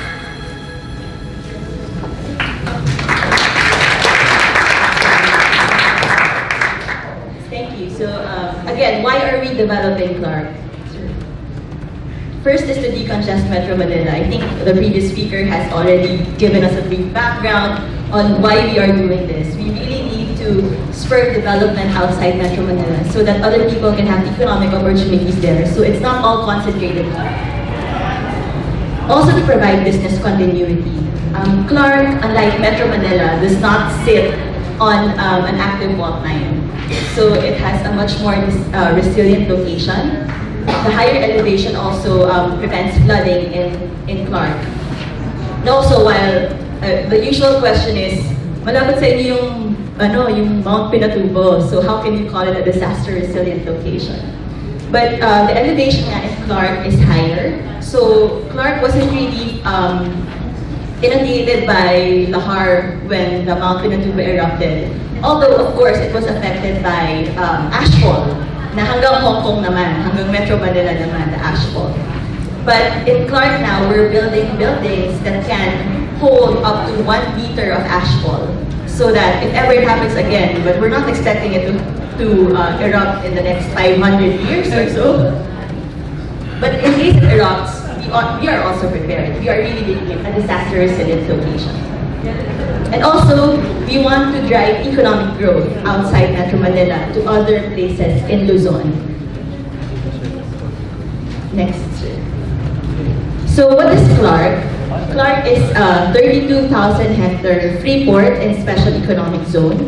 I think most of you would be familiar with the free port zone. That's the 2,100 hectares and the 2,300 airport complex in Clark. So that was that area was already built up when the Americans left it, and we just fixed the buildings, fixed the roads, and then let the investors in. But then we also have other areas in Clark. The subzone, we're still not touching that, but we already have started developing the northern part, which is New Clark City. I'll talk about it more later. So Clark, because of its location, it sits in the middle of Luzon, which is our most populous island. We think it really is a catalyst for national growth. That's why we're developing it. So right now, it's connected via Manila and other parts of Luzon through highways, expressways. But we are also building up the infrastructure in Clark so as to really maximize its great location. We are building the Clark International Airport. We are expanding the Clark International Airport. We are also building the Manila-Clark High-Speed Rail, the Subic-Clark Cargo Railway, and of course, as I said, we are building a new city in Clark, which is New Clark City. So I'll just run through the projects one by one very quickly. First, I'll go with the rail projects. This is being implemented by our Department of Transportation. They said it will be completed, the Manila to Clark leg will be completed by the year 2022. And we will be able to reach Manila to Clark in 55 minutes. So this project is funded by the Asian Development Bank and China.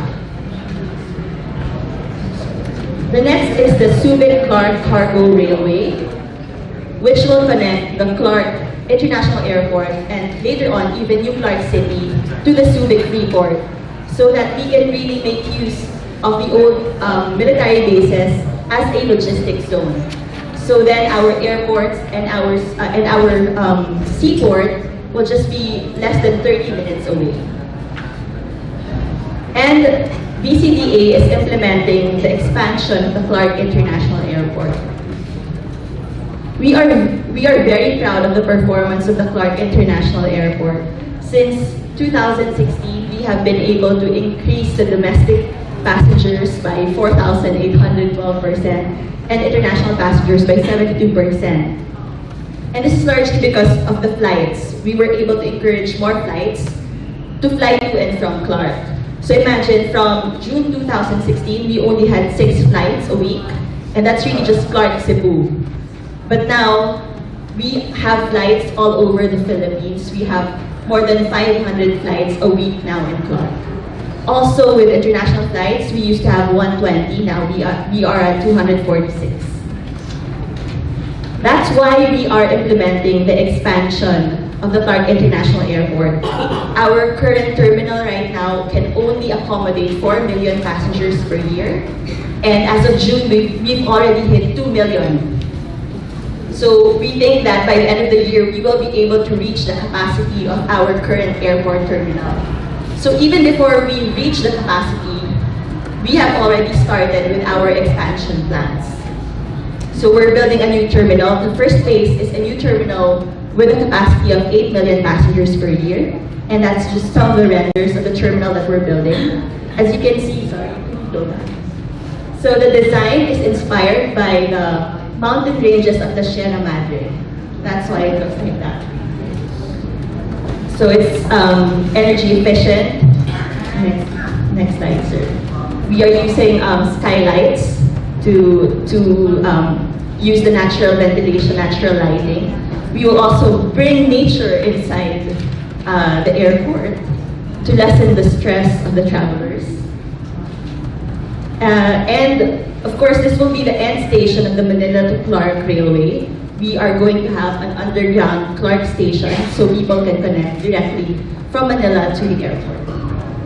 So this is just a progress video of the current construction of the new terminal building. So we started construction in April 2018, and this video was taken first week of June.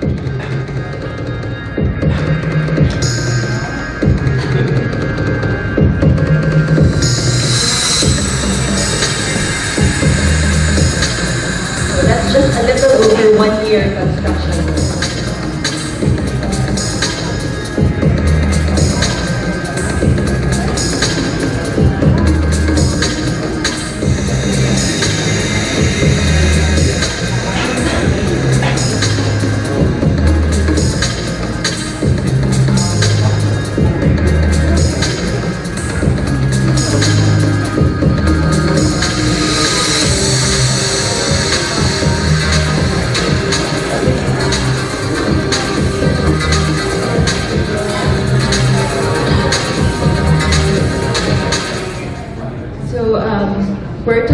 We're targeting the opening to the public of the new terminal building by June of 2020, and we have conducted a public tender for our O&M partner for this, and the winning bidder was is a consortium between Philinvest Group, the JG Summit Group, PAX, and the Changi International Airport.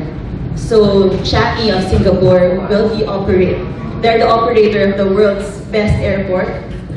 They will be operating the Clark International Airport. Actually, starting this year, and then they will also be operating the new terminal.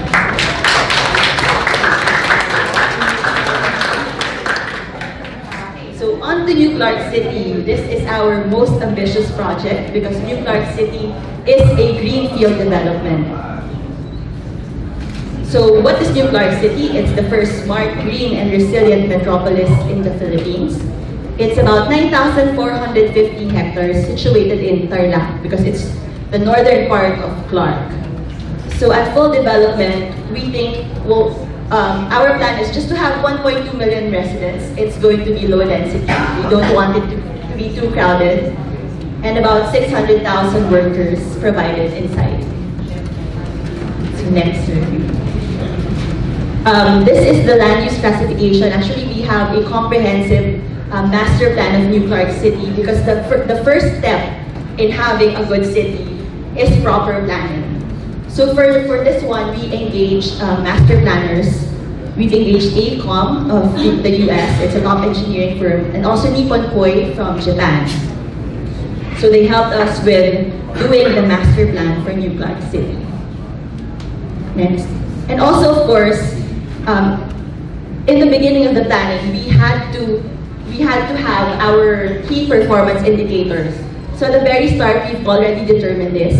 And these are our key performance indicators. Of course, in the area of resource management, we have air quality, biodiversity, water conservation. I have some details on that, but I will not anymore discuss this with you. So we've set our targets for each of the key performance indicators. We want our city to be accessible. We want a reduced automobile dependence. That's why we're creating bike lanes. So we're going to have carriageways for the cars, and then landscaping, bicycle lanes, landscaping, and then pedestrian lanes. So that, a lot of us Filipinos text while we're walking. We don't have to worry about bicycles running over us because the bicycles are separate from pedestrians. And of course, the cars are separate from the bicycles and the pedestrians also. Alternative modes of transportation, again, we're really promoting biking and walking inside. We are also preparing our mass transport system for New Clark City. And of course, universal design, PWD friendly, child friendly, we're all incorporating those into our design. Of course, we also want a good identity. We have a lot of public spaces. We are 60% green and open spaces. So there's a lot of room for people to congregate, for the children to play, and for having other activities. Like we have amphitheaters in our parks, so we can also hold heritage and cultural activities in the public areas. And of course, we want to provide the best public health and public services inside New Clark City. Leadership and governance, we have started this. Even with the planning, we have been vigorously consulting with all our stakeholders, and we plan to continue this even in the implementation. So we'll have collaboration, management, and planning with all the stakeholders concerned. And diversity and density, again, we really want people from all walks of life to be able to live inside New Clark City. We don't want it to become another BGC where like even us, BCDA employees, can't afford to live inside because it's too expensive. Even foreigners tell us it's too expensive to live in BGC. So we want New Clark City to be more accessible to everyone. Of course, economic vibrancy, to be able to provide jobs and improve the quality of life of the people. And resilience, we are building our structures in order to withstand climate threats and other vulnerabilities. Next, sir. So these are just some of the pioneer developments in New Clark City. We have started developing the first phase of the National Government Administrative Center. We also have a mixed-use industrial development that's care of Philinvest. We have a mixed-use industrial park that's about 500 hectares and a park golf course development. So for the first phase, we'll have around 60 hectares of the Government Administrative Center, around 100 hectares of the mixed-use industrial development, around 100 also for the Philippine-China Industrial Park, which of course is not just exclusive to Chinese locators. It just happens that it's a Chinese state-owned company who is developing the area, but they will market it for locators everywhere in the world. In fact, some of their first locators would be Japanese industries. And a park golf course development. We are also building access roads. We are building the NCC to SC10 access road, which will be finished by September this year, and the Clark Airport to NCC access road, which will be finished by February next year. Next year. We have already started out with our utilities. We have tendered out the contracts for our power and water distribution. For power distribution, the winning consortium is composed of Meralco and Japanese companies Marubeni, Kansai, Chubu Electric. And they are giving us the lowest power distribution rates in the Philippines. This is about half of what we're paying in Metro Manila. And the same story with water. We also have the lowest water distribution rates in the country. And the winning bidder is a consortium of Prime, Water, and Tahal Group of Israel. And for this year, we are preparing our public tender documents for our ICT partner because we are going to be a smart city. really the ICT infrastructure and the operations center. So we're looking for a partner to help us develop that smart city blueprint and help us come up with the infrastructure needed to deliver smart services to our locators. Next. So just some example of what we are requiring our power distribution partner. So for the power distribution in NCC, we are requiring them to have a time of use tariff, ancillary services, prepayment plan, typical peak pricing, seasonal capacity tariff. That allows us to have the lowest rates in New Clark City. So we are also asking them for substation automations, smart metering and net metering, smart transformers, partial ADMS. We are requiring the generation to have solar PVs, fuel cells, battery storage, and EV smart charging and district cooling for energy efficiency. Next, sir. And these are just some of the key initiatives for our power distribution. We're going to have 2 solar power plants in New Clark City, fully underground power supply, so you won't see wires hanging around New Clark City. We have solar street lighting, so our street lightings are independent. They all have solar panels wrapped in the posts. We're implementing a smart grid system. We have a more aggressive renewable energy target. We're requiring them to have 35% by 2030. And we're also going to have electric vehicles charging stations in New Clark City. So this is the very first phase of New Clark City that we will be able to launch. It's called the National Government Administrative Center Phase 1. And we are launching this because we are part of the hosting of the Southeast Asian Games in November. So for the Phase 1, we are launching the Aquatic Center, the Athletic Stadium, 2 adjacent government buildings, residences for government employees, an athletes village for our athletes, and a river park corridor. Next. So this is a render of the athletic stadium. It's 20,000 seating capacity, meets IAAF Class 2 certification, meaning it can be used for the Olympics and the World Sports Championship. 9-lane competition track and field, 4-lane warm-up track. Next. This is the Aquatic Center. It's 2,000 seating capacity. Also certified by FINA, which means it could still be used for the Olympics. It has 3 pools, 10-lane competition pool. We have a training pool and a diving pool. These are the 2 adjacent government buildings, and it will be first occupied by the Office of Civil Defense. The satellite office of the Office of the President will also be here. Because as I told you a while ago, we are really packaging Clark as a business continuity measure for the Philippines. So in case of disaster strikes, we have somewhere that, for example, the President can go to be able to command the rest of his of the government to be able to respond to disasters. So the government will be the first movers in New Clark City. We have residences, of course, for the employees whose work will be transferred to New Clark City. And then we have an athletes village for the athletes who will be joining the Southeast Asian Games, and also for our national athletes later on, because we want them to use the sports facilities even after the SEA Games. And because, you know, the last time the Philippine government spent a big amount of money on infrastructure for sports is in 1934. That's when we built the Rizal Memorial Stadium. So now we are offering this to our athletes, so they can at least use them for use the facilities for their training for the next games to come. I told you about developing the River Park corridor. So the first 1.4 kilometers of the River Park will be part of the National Government Administrative Center. So the river that runs through New Clark City, we didn't touch that. We're just developing the periphery, added slope protection, and made a park so that everyone can enjoy the natural beauty of the terrain of Clark. So this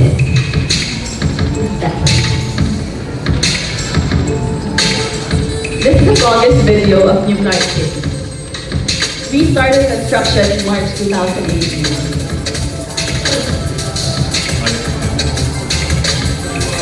So you'll be able to see the progress.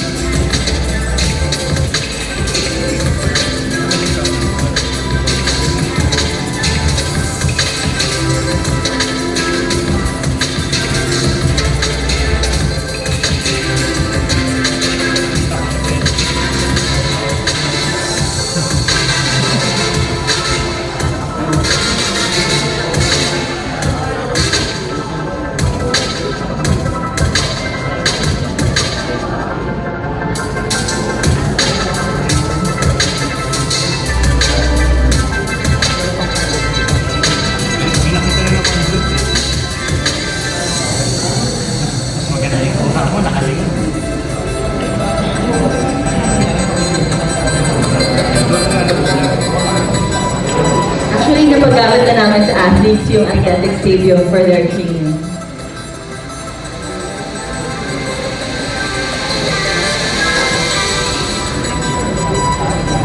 This is the Aquatic Center. It's inspired by the parol of Pampanga and the area.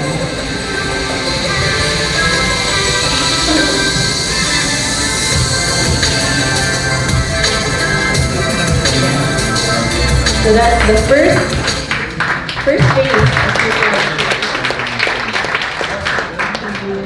We will be launching it this November, and yeah, we hope you will continue to support our projects. We will be opening it up soon to the public. Thank you very much to everyone for coming for listening. And for the students here in this room, you know, we need a lot of good people and idealistic people in BCDA, also in the Philippine government, no, in general. So I hope you can consider joining us. Thank you.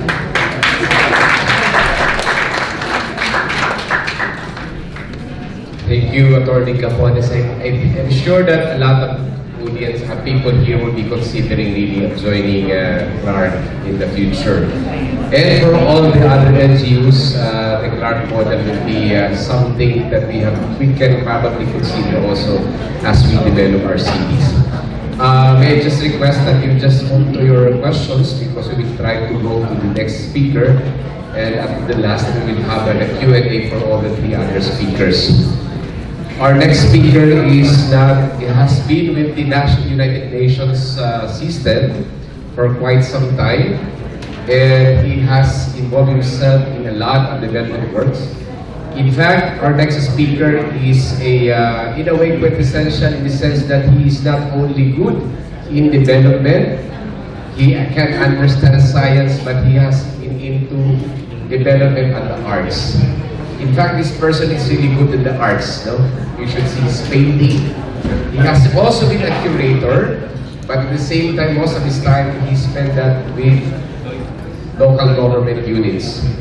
A lot of his work right now is actually on the side of helping NGOs on how they can be more resilient and be more sustainable. He is so familiar with the SDGs, because that has been his probably bread and butter every day, palaging SDG. And we are fortunate because this person has been, I've known this person since more than 10 years ago, when we were working with the development work in the cities. So our next speaker is going to speak on the building climate resilience through urban plans and designs. And he is the country program manager of the UN Habitat Philippines. Please welcome our next speaker, Mr. Christopher Rolio.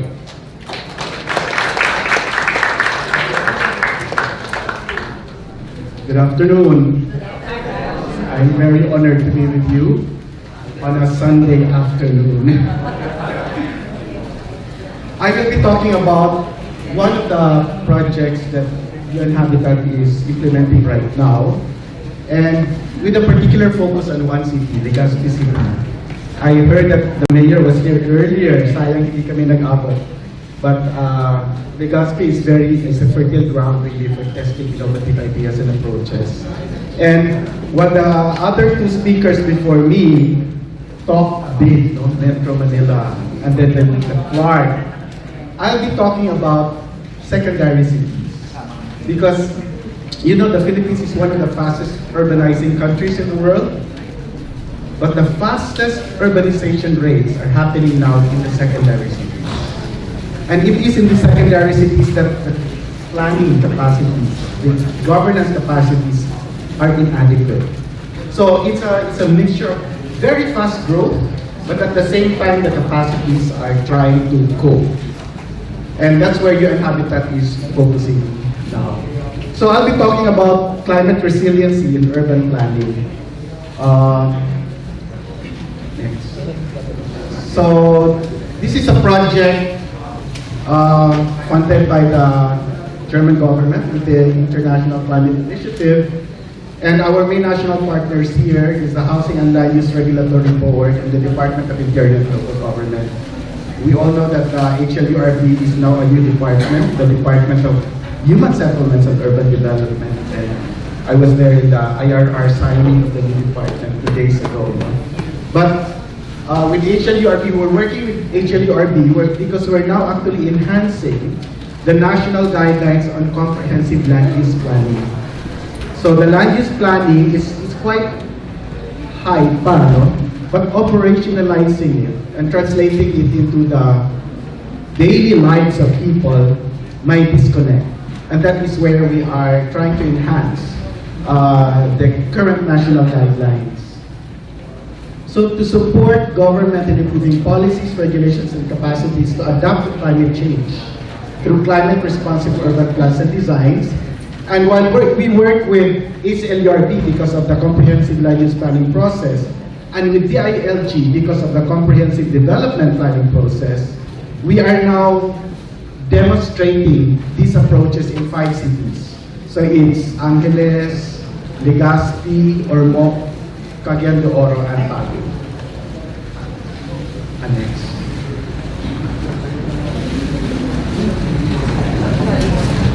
I think there's a computer. Anyway, yung framework namin dito, because we're talking about climate resilience, we're really looking at climate change as a trigger and driver for development. It's not just one of the. This project is basically premised on how do we plan for a changing climate. And our tools for responding to that climate change challenge is through urban planning and design, knowing that much of the GHG emissions, much of the built environment, much of the vulnerabilities when we talk about climate change is really in cities because of the density of cities, because lifelines are in cities, and 70% of our cities are actually coastal cities, no? And most of the vulnerable populations in coastal cities live along the coast. And these are usually the people with the least adaptive capacities, no, to respond to disasters. So our goal really is to achieve resilient urban systems. So this project is very climate data driven process because we proceed from an analysis of the climate. No?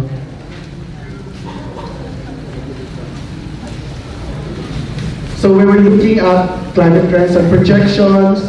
Here we are looking at the baseline of Legazpi, and we're looking at the 3 RCP scenarios. And really we're looking at increasing seasonal temperature in Legazpi City. We have what you call this downloaded to the granular level, to the city level now, the existing data. This is also a mapping of the urban heat of the city. So we're looking at the urban heat island effect. Because as cities develop, more and more heat is developed because of the concrete that absorbs heat, less greeneries, but also because of the increasing economic activities that generates heat.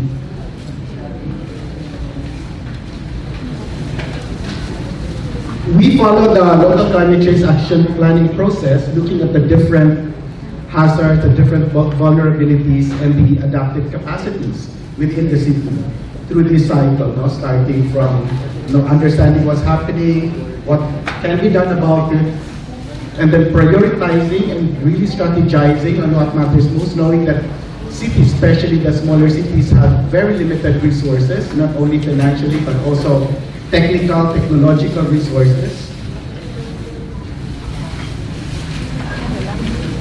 And we also did an GHG inventory in cities. In Legazpi City, for example, we found out that most of the 108,000 tons of GHG emissions of the cities are actually from purchased electricity, both commercial and residential. So it informs us in terms of where do we, focus our interventions.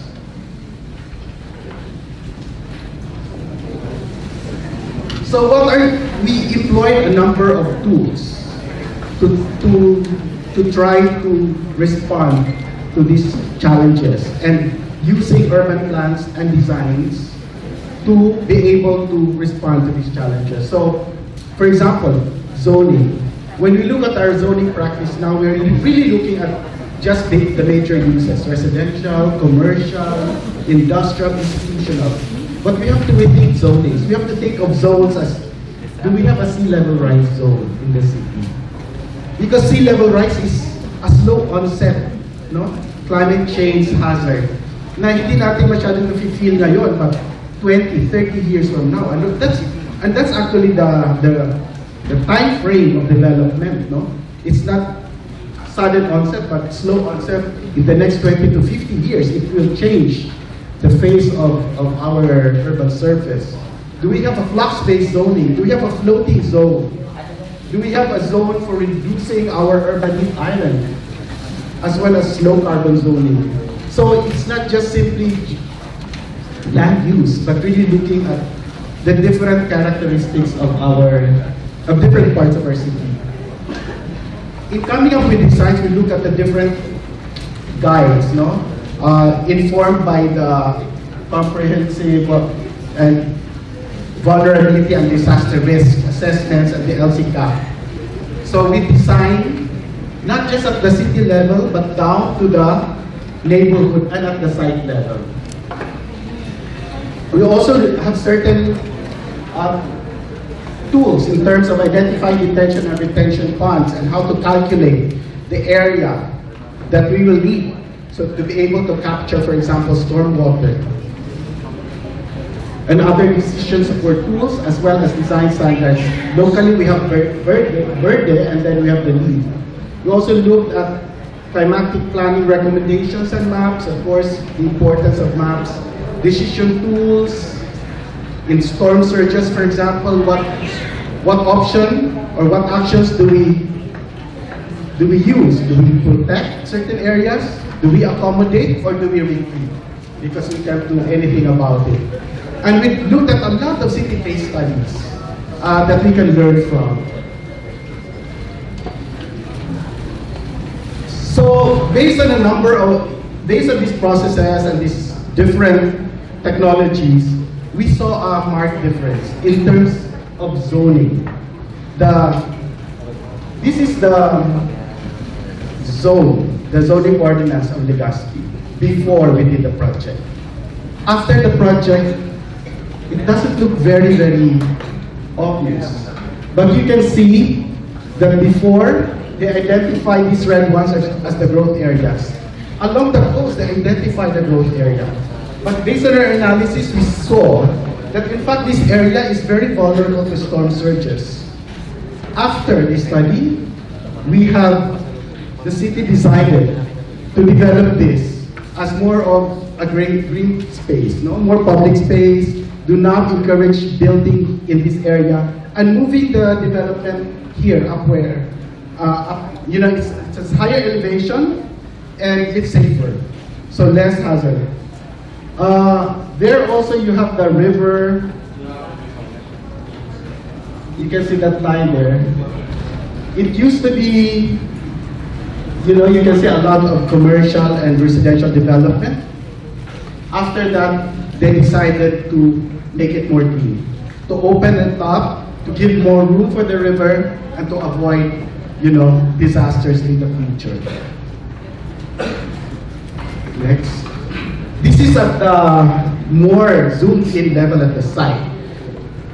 Before the project, this is how the land use was looking. It's all built up, residential, commercial, institutional.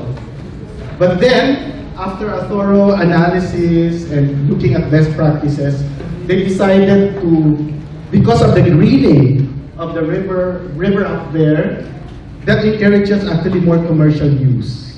Because it becomes more attractive for business activities. Also, this railway system, it becomes a magnet for economic use. Hindi lang siya purely residential there. It's so underutilized. At the same time, it's very vulnerable. These areas, actually, there's no green. Kulang na green and open space there. But we saw that as, potential water catchment areas. So that's why you can see here there's more green spaces in the plan.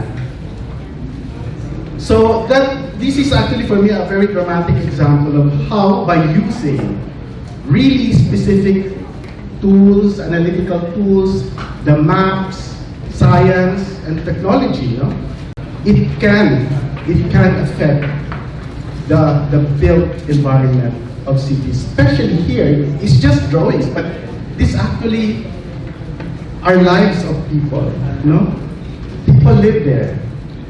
Businesses are located there.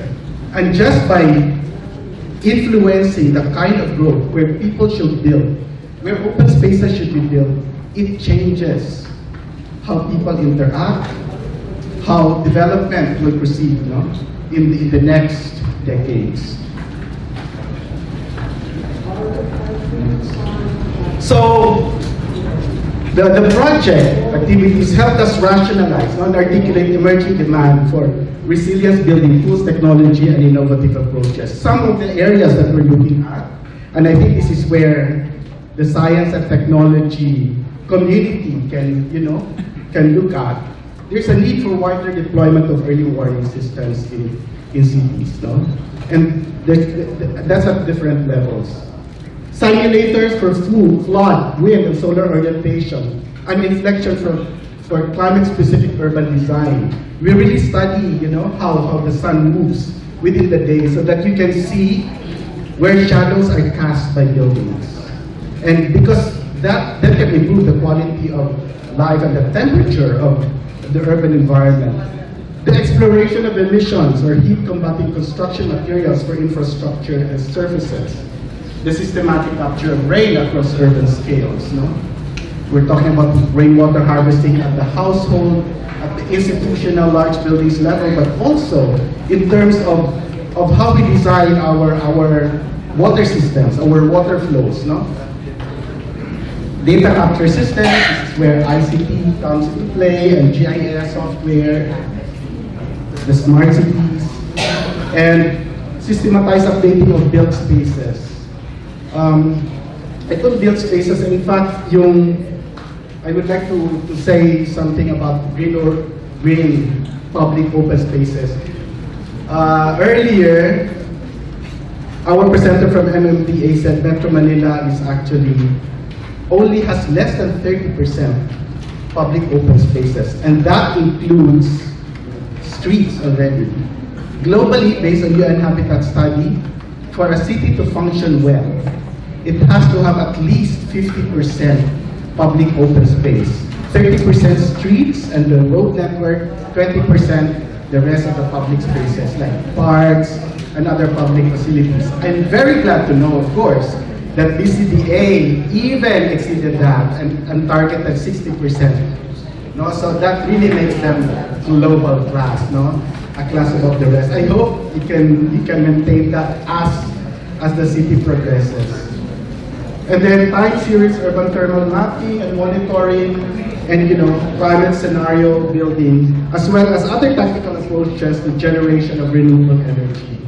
we need this more and more. As cities develop, more energy is required, but yeah, we really have to look at our renewables. And yeah, we're looking at a number of partnerships. We're working with UNEP on air quality. Block by Block, these are the developers of Minecraft, which is a game that you know, very popular among the youth. And they can actually design their own parts of the city or a whole city using Minecraft. Yeah, the broader impact, of course, we're looking really at the nexus of climate change and urbanization and economic growth. Because cities are where all of these are happening, you know?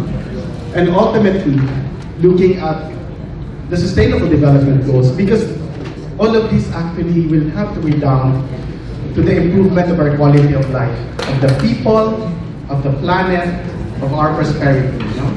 And because all of this can be very good, but if we don't address the bottom line of improving our quality of lives and our planet, then all of it are not. So I hope we don't forget the bottom line of our sustainability. Thank you very much.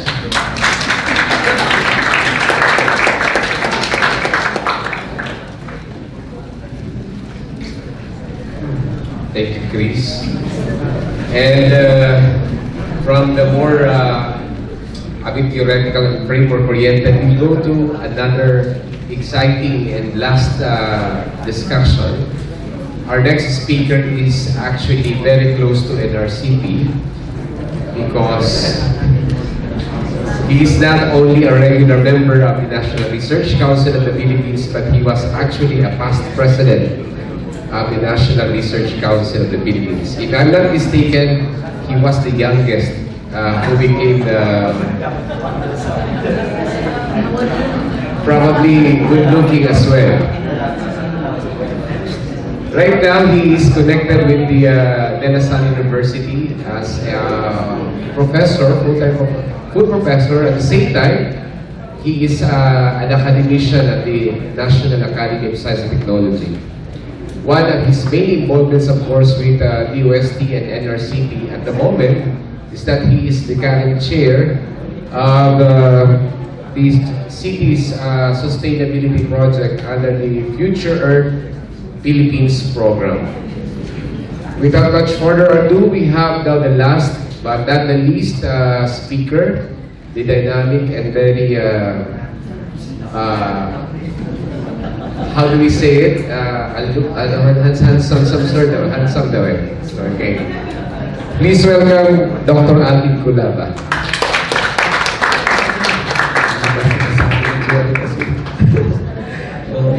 Anyway, thank you, Dr. Padilla. First of all, let me just acknowledge the presence of our national scientist, Dr. Cruz, of course, our colleagues in the National Academy, of the National Research Council of the Philippines. To our friends from, wala na taga MMDA, no? Papasalamat sana kay Director Faudan kasi sabi niya kanina, isa siya sa unang nag-respond doon sa disaster sa Tacloban. Taga-Tacloban ako eh. Si Mayen, taga-Tacloban. Si Jen, taga-Tacloban. Dapat mapasalamat pala talaga tayo sa MMDA. They were one of those early responders to that Hayan event almost 5 years ago now. Anyway, this afternoon, I was requested as part of this Partners Forum of the National Research Council of the Philippines to present the component of the current initiative of the government on the what you call as a Future Earth Philippines program. I mentioned earlier National Scientist Luli Cruz here, who is sitting in front. Ma'am, kayo ka muna para ma-recognize nila. Because behind this particular program is National Scientist Cruz, who responded to this global program on research that relates to global sustainability. Next slide, please. there is such a platform for doing research, sustainability research that will actually converge into a global initiative, which is the Future Earth program. Now I would like to bring the attention of MNDA, our colleagues from BCDA, and of course UN Habitat, that their plans would not end, while their planning is in the short term.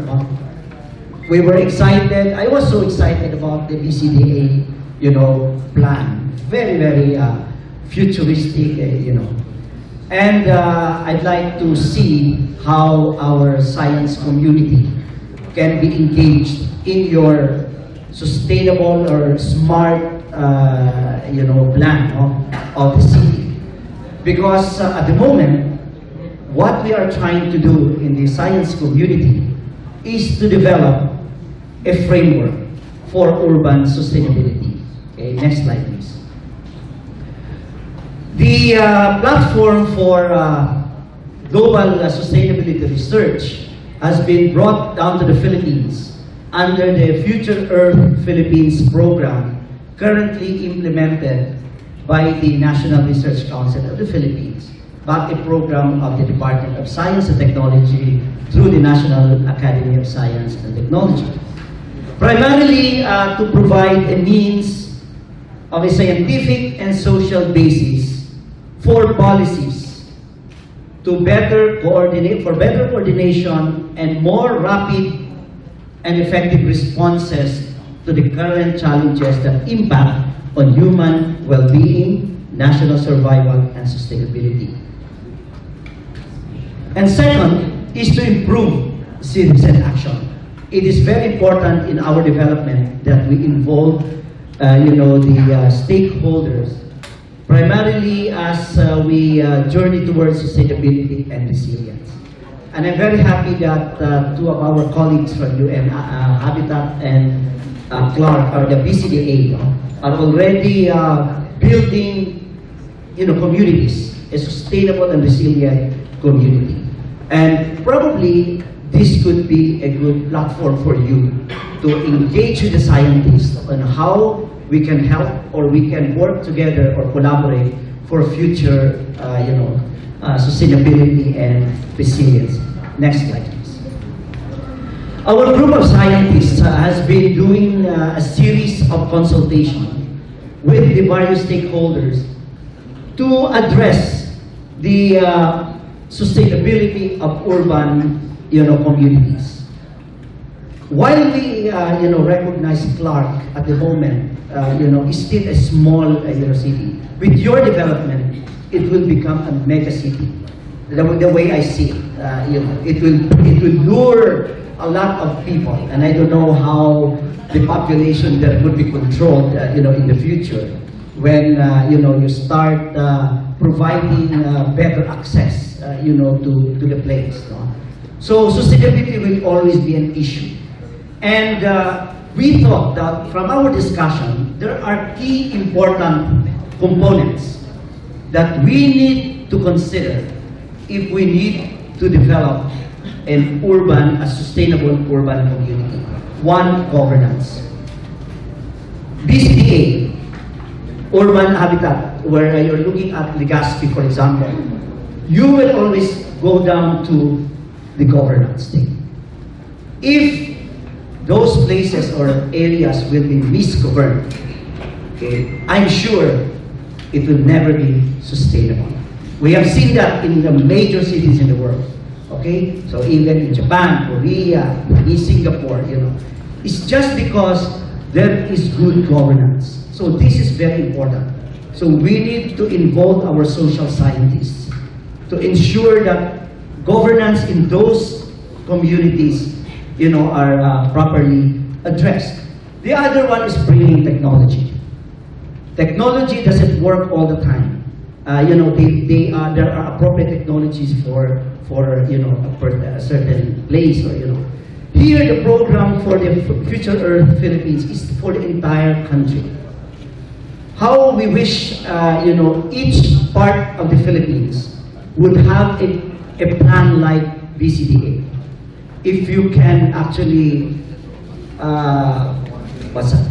we utilize BCDA, as a learning platform for other cities on how they're going to develop, smart cities, like in a very small community, or, I think that will be, I would say, as I was mentioning to National Security Groups, your plan will be more inclusive. Because that's the only way. We need to learn from you. Other communities will have to learn from you and Habitat, learn from those who are really doing it. Because otherwise, in collective, as a collective community, we will never be sustainable. Okay. So we look at, the governance and technology as the major component of building a next urban sustainable ecosystem model. But it is always based on problems that are already being, confronted by developers. Earlier, you mentioned about the resources. That's very important. Can we secure the resources that are available in the community? Water, energy, pollution. As you have bigger population, you will have to deal with pollution. Okay, it's not very easy, unless you control also the population. But earlier, MMDA, Director Fodden was saying it has to begin from us. So it's probably the best to introduce now. When you are building communities, that is, you have to ingrain that in everyone that's, because otherwise, pollution will be a major and will always remain a problem. Pollution to land, air, water, and even dealing with, toxic and hazardous waste. And the other one is, of course, infrastructure, resilient infrastructure. Because Philippines is vulnerable to climate change, impacts. So I'm happy, that in the BCDA, your infrastructure are designed to consider to withstand future, hazards or events that might happen.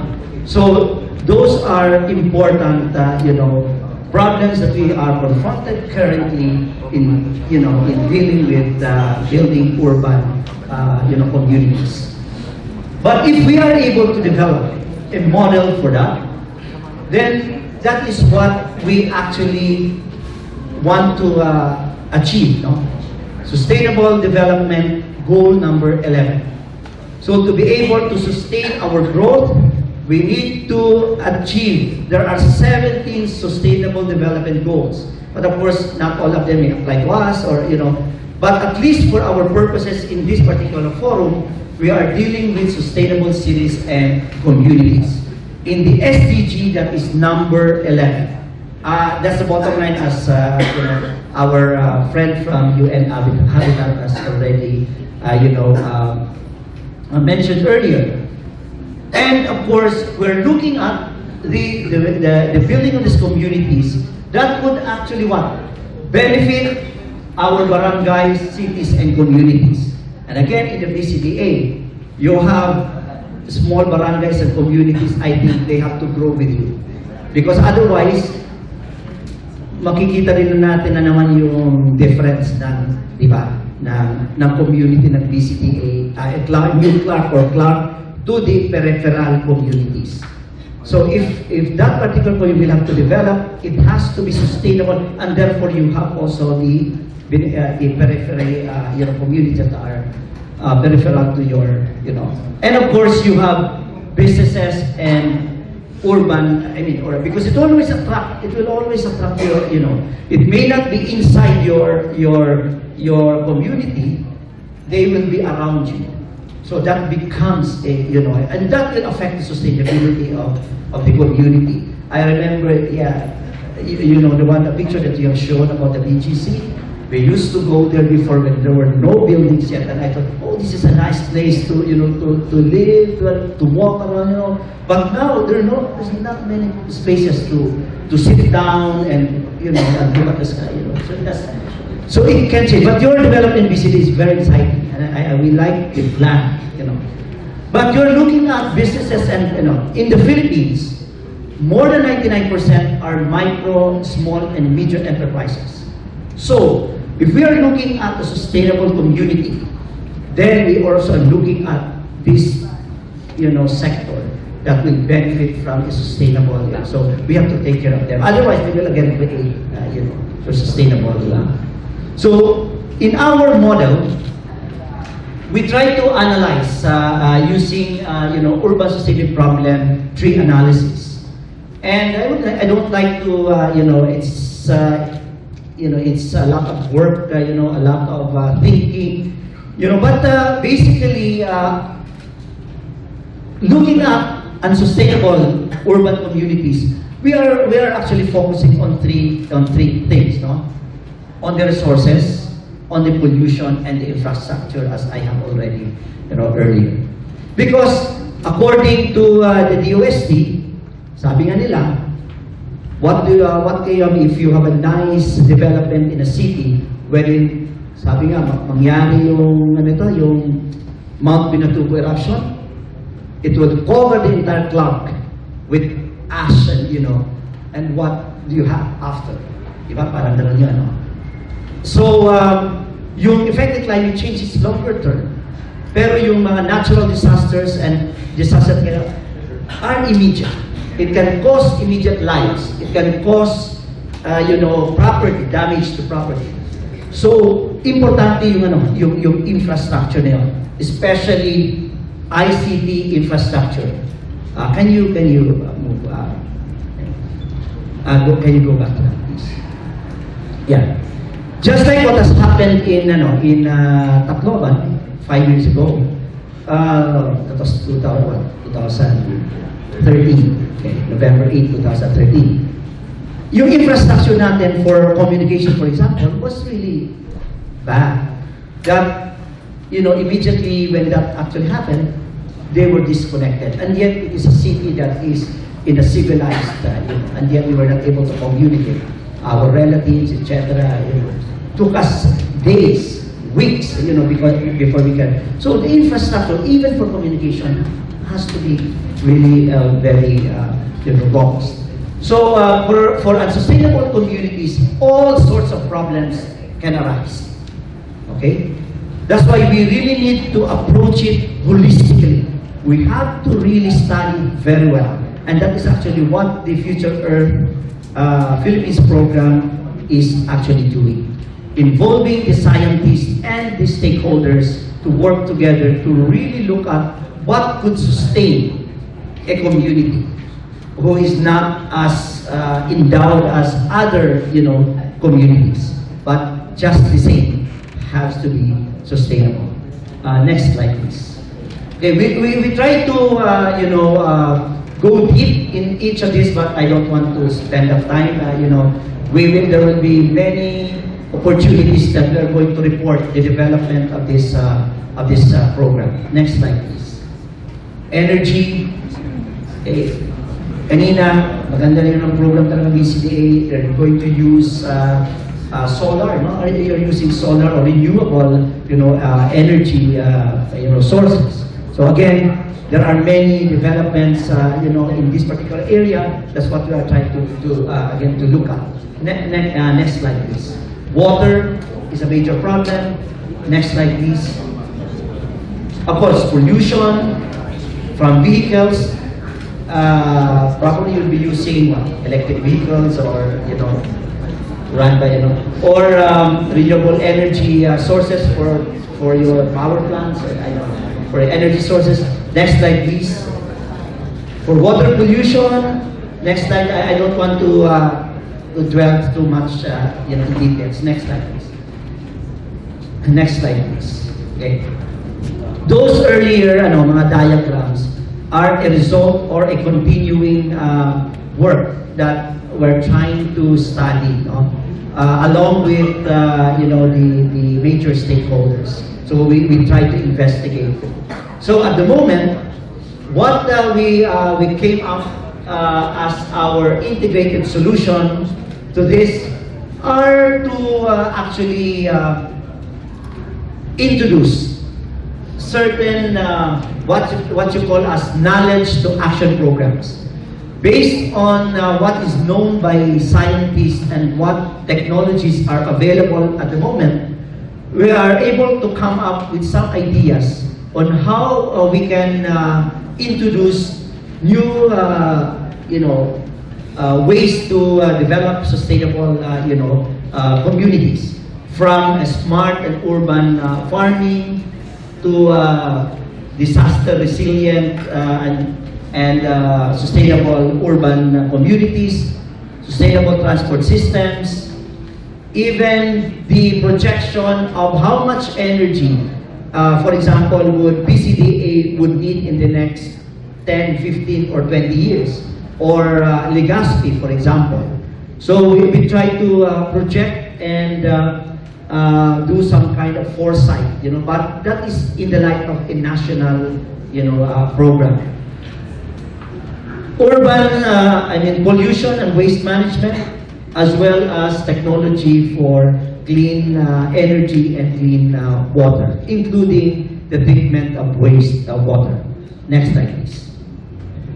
So these are some of the key ideas that turns out to come up from the various consultation, like, can we do vertical farming now in urban areas using the technology of artificial intelligence and Internet of Things, so that in situations where we have this hazardous natural calamities, there are still food available for the people in the urban areas, because it happened in Tacloban.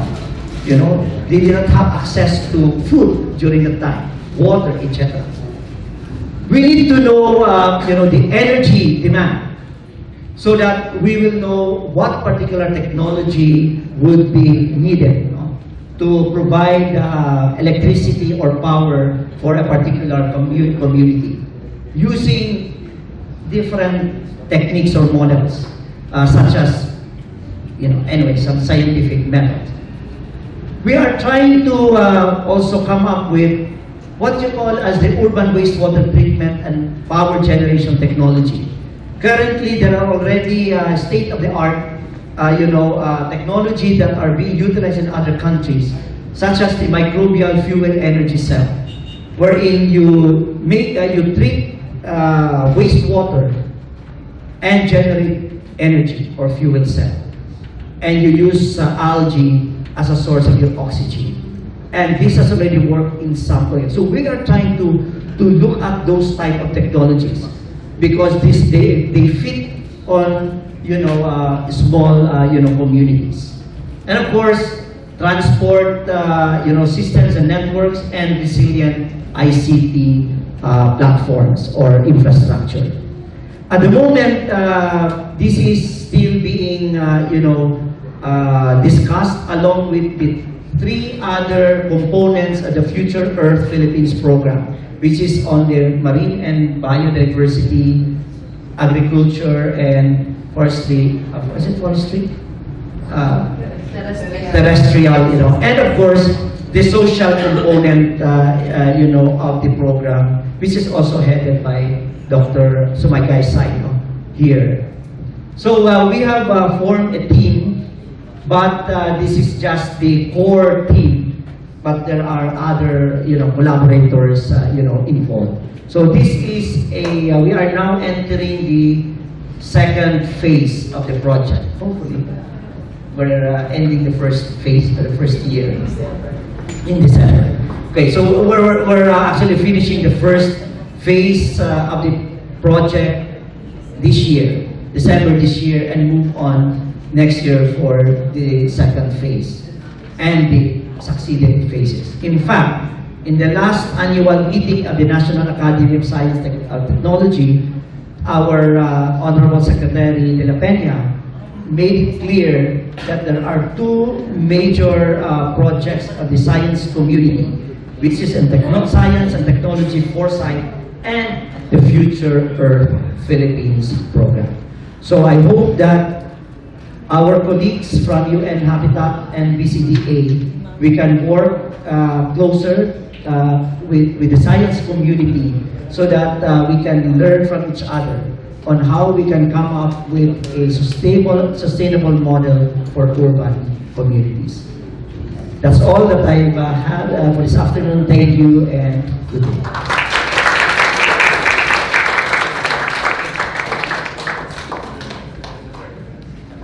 There you are. So we are now, thank you so much, Dr. Kulaba. So we are now ready for the Q&A. So in the interest of time, may I request that when you state your question, please be brief so that all other resource speakers can answer also their questions. And also, please state your name and your institution. So the floor is now ready for the Q&A. So please give first the priority to our colleague here, our lady, no? Because nakano si Ma'am kanina. Sige, Ma'am. Thanks so much, sir. Kala ko mahitsapin naman ako. I was supposed to ask so many questions kay Director Paulan. Kaya I really have to give way for the talk of the Secretary and other speakers also. My question is, okay,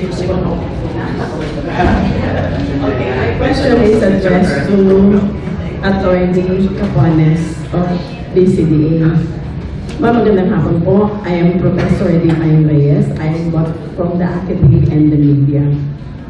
You elaborated on what has been the problem at the Bonifacio Global City, kung saan po pati yung mismo mga nagplano itong hindi sila makatira doon because of the high cost of living. I also have an office there, and one of our boss nag-resign siya kasi because of the difficulty daw po ng pagbiyahe niya going to the office, at kung itira naman daw niya doon yung family, napaka-taas maintain. Is that Bonifacio Global City a project also ng CPA? Bakit ma'am, ano po yung nasa likod ng dahilan at hindi po na-foresee ng BCDA during that time na magkakaganoon? And it's the very reason why you're now planning the Clark na isang lugar na kung matitirhan, doon naman sa affordable at pangmasa. Thank you po. First, wala pa po ako sa BCDA nun, but from what I understand, it was really a lack of foresight in planning. We wanted to develop yung BGC as a financial district. Tapos nag-concentrate talaga on bringing the businesses there na hindi naman masyadong na-foresee, na hindi naman masyadong naisip na yung mga tao kailangan din malapit sila dun sa trabaho nila. So parang ang nangyari talaga, mas na-prioritize yung business community rather than yung mga tao na maninirahan doon. So, ganun po, lack of foresight lang talaga siya. But we've learned our lessons.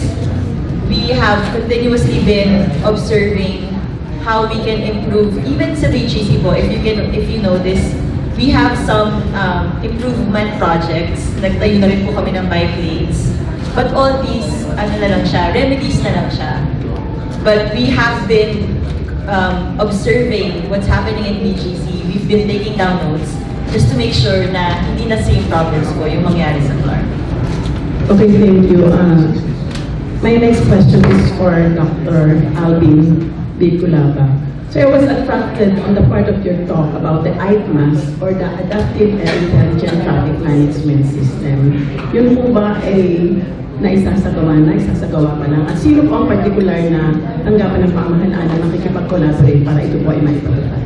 Thank you, Divine. That particular idea is actually taking off from the current initiative of the DOST, actually funded by Bishir, which is done by the team at DLSU. Ito yung sa catch-all at saka yung sa public transport network program. So in other words, as we investigate on developing a sustainability model for an urban community, we are trying to learn from that study already currently undertaken. But the one that I mentioned here is part of the proposed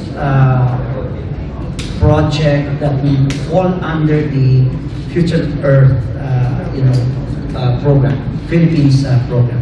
So it's not yet being done. That will be done hopefully as soon as we get support, further support from the UST for the projects under FEDP.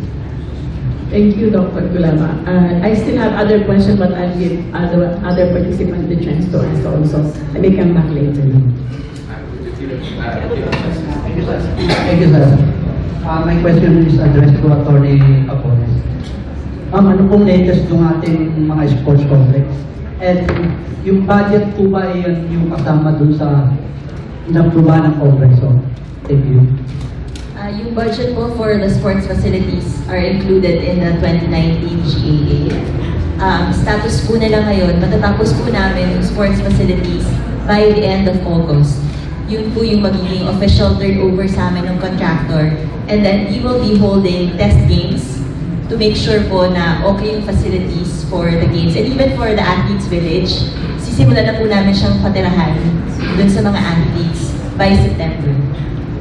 Meron na raw pong tour para sa ilang Marami na po. Marami po nagpupunta sa amin for site visits. Kailangan lang po i-coordinate kasi nga marami. So, sinischedule po namin. And if you're interested po, you can just contact me.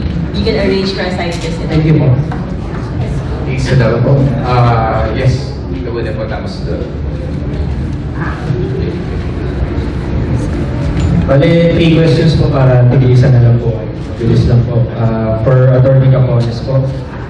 Dahil po dun sa article na nilabas ng Inquirer regarding po dun sa nag-discover ng UPN University of Glasgow regarding sa change ng ecosystem dahil dun sa tinatayo ng Clark City. Kasi po, pa po ako nagpakilala. Environmental planner po and aspiring environmental scientist. Jason Villesa, working at City Government of Muntinlupa. So, open po ba kayo sa suggestions coming from the public regarding kung babaguhin yung master plan? Kasi nga may mga ganun na review na dati green, tapos kinongkrete siya, kasi nilalagyan ulit ng green. Tapos nabago yung ecosystem. Wait lang po. Susunod-sunodin ko na. For Sir Christopher po, regarding po sa LCCAP implementation naman po. Agree po ba kayo na gawin ng mandate ang City Environment and Natural Resource Officer? Kasi sa amin po sa Muntinlupa wala kaming ganun. Kasi hindi siya mandated ng local government code. Ang mandated lang ngayon, disaster.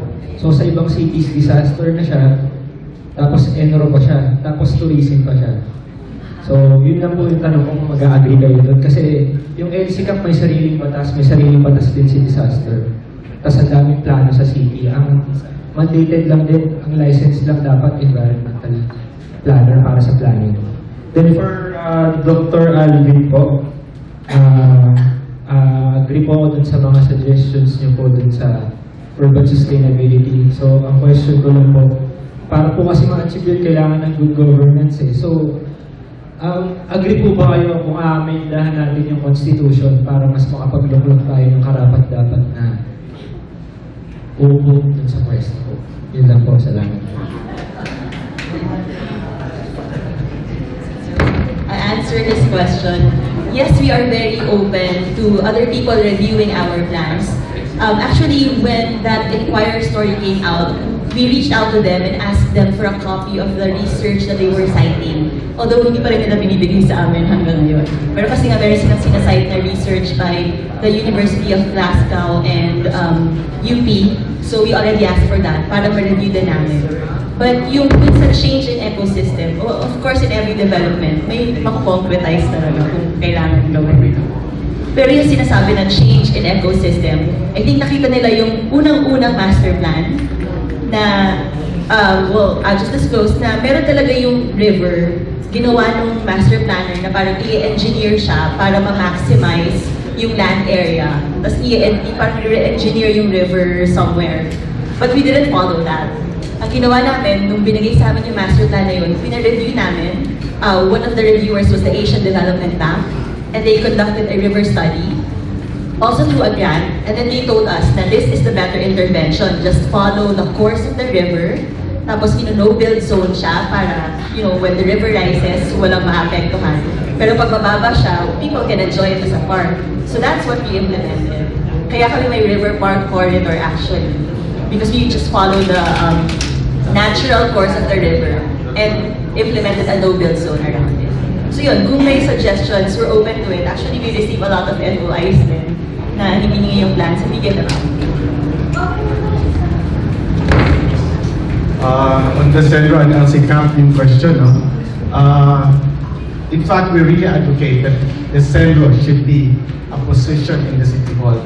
So many LGUs do not even have a Centro right now. Particularly Manila, I hope with ESCO, we can already have a Centro. Because when we were coordinating with the city government, we really had a hard time. Like, yung rehabilitation na lang ng Estero de Paco, you don't have one office that's in charge of that rehabilitation in Manila because there's no center. For the LCCAP, well, in the local government code, there are only two mandated plans, no? The land use plan and the comprehensive development plan. The LCCAP informs both because the analysis that's used in the LCCAP, the CIDRA, the disaster risk assessments, etc., are also used for both CLUP and CDP.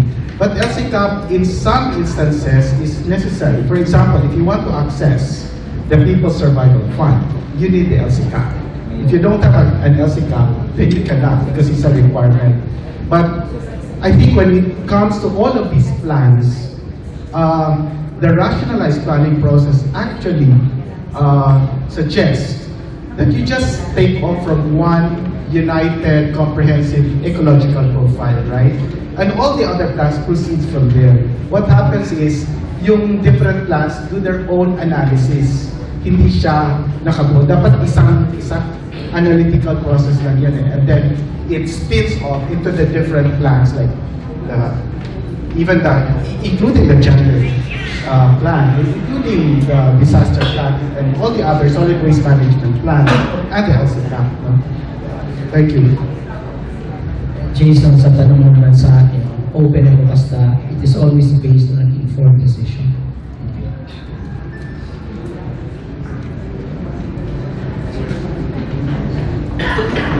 My name is Ernesto Labunto. I am a member of the Filipino Inventors Society. My question is, all the three speakers is there any use for our invention in this country? Well, we seem to be ignored by people in this country, even if we have patents and it has been validated by the OAs and all the agencies in the government. But nobody is interested in our invention. In particular, my invention is about water.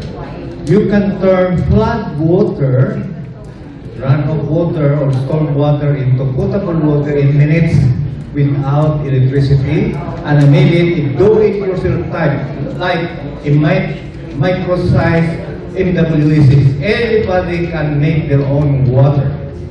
In just 30 minutes, you can turn flood water into potable. One of the inventions of my colleague is about building a house that can be done in less than 7 days. It can withstand 100 kilometers per hour of wind velocity. And the other one is, which I think everybody knows, a former NPA and also a military man, Victor Corpus. His invention is about wind turbine that can produce enormous amount of electricity, similar to what we have in Ilocos, but it's a lot smaller and shorter than the one being done by other countries. There are, I think, 4 inventions that I know that they are my colleague. On Wednesday, next week, I'll be doing a demonstration inside the compound of the OST so that they will know that there is such thing as the Filipino invention wherein we can turn flood water into drinking water in minutes. I'll be the first to drink, and I have already DOST on that. Thank you, sir. Ma'am Ernesto, thank you for sharing that, your ideas and your invention. Yung sa tanong mo na kung meron this, of course meron. From the science community or at least from the academia, at best, what you can do is makipag-collaborate sa amin, no? Because what we can do is help you deploy the invention, the technology that you have. And from the science point of view, we will also try to gather data, monitor, so that we can improve on it. We can innovate from that. But I think it is well recognized, the work of inventors in this country. And I know DOST, that's good that you are already going to DOST because they have, of course, a unit, is it TAPI, that handles those things. But from the academic side, yes, if you're open for collaboration, then we are also open to welcome you. Certainly, inventors have great ideas that we can work together with those who are more theoretical in a way. Thank you.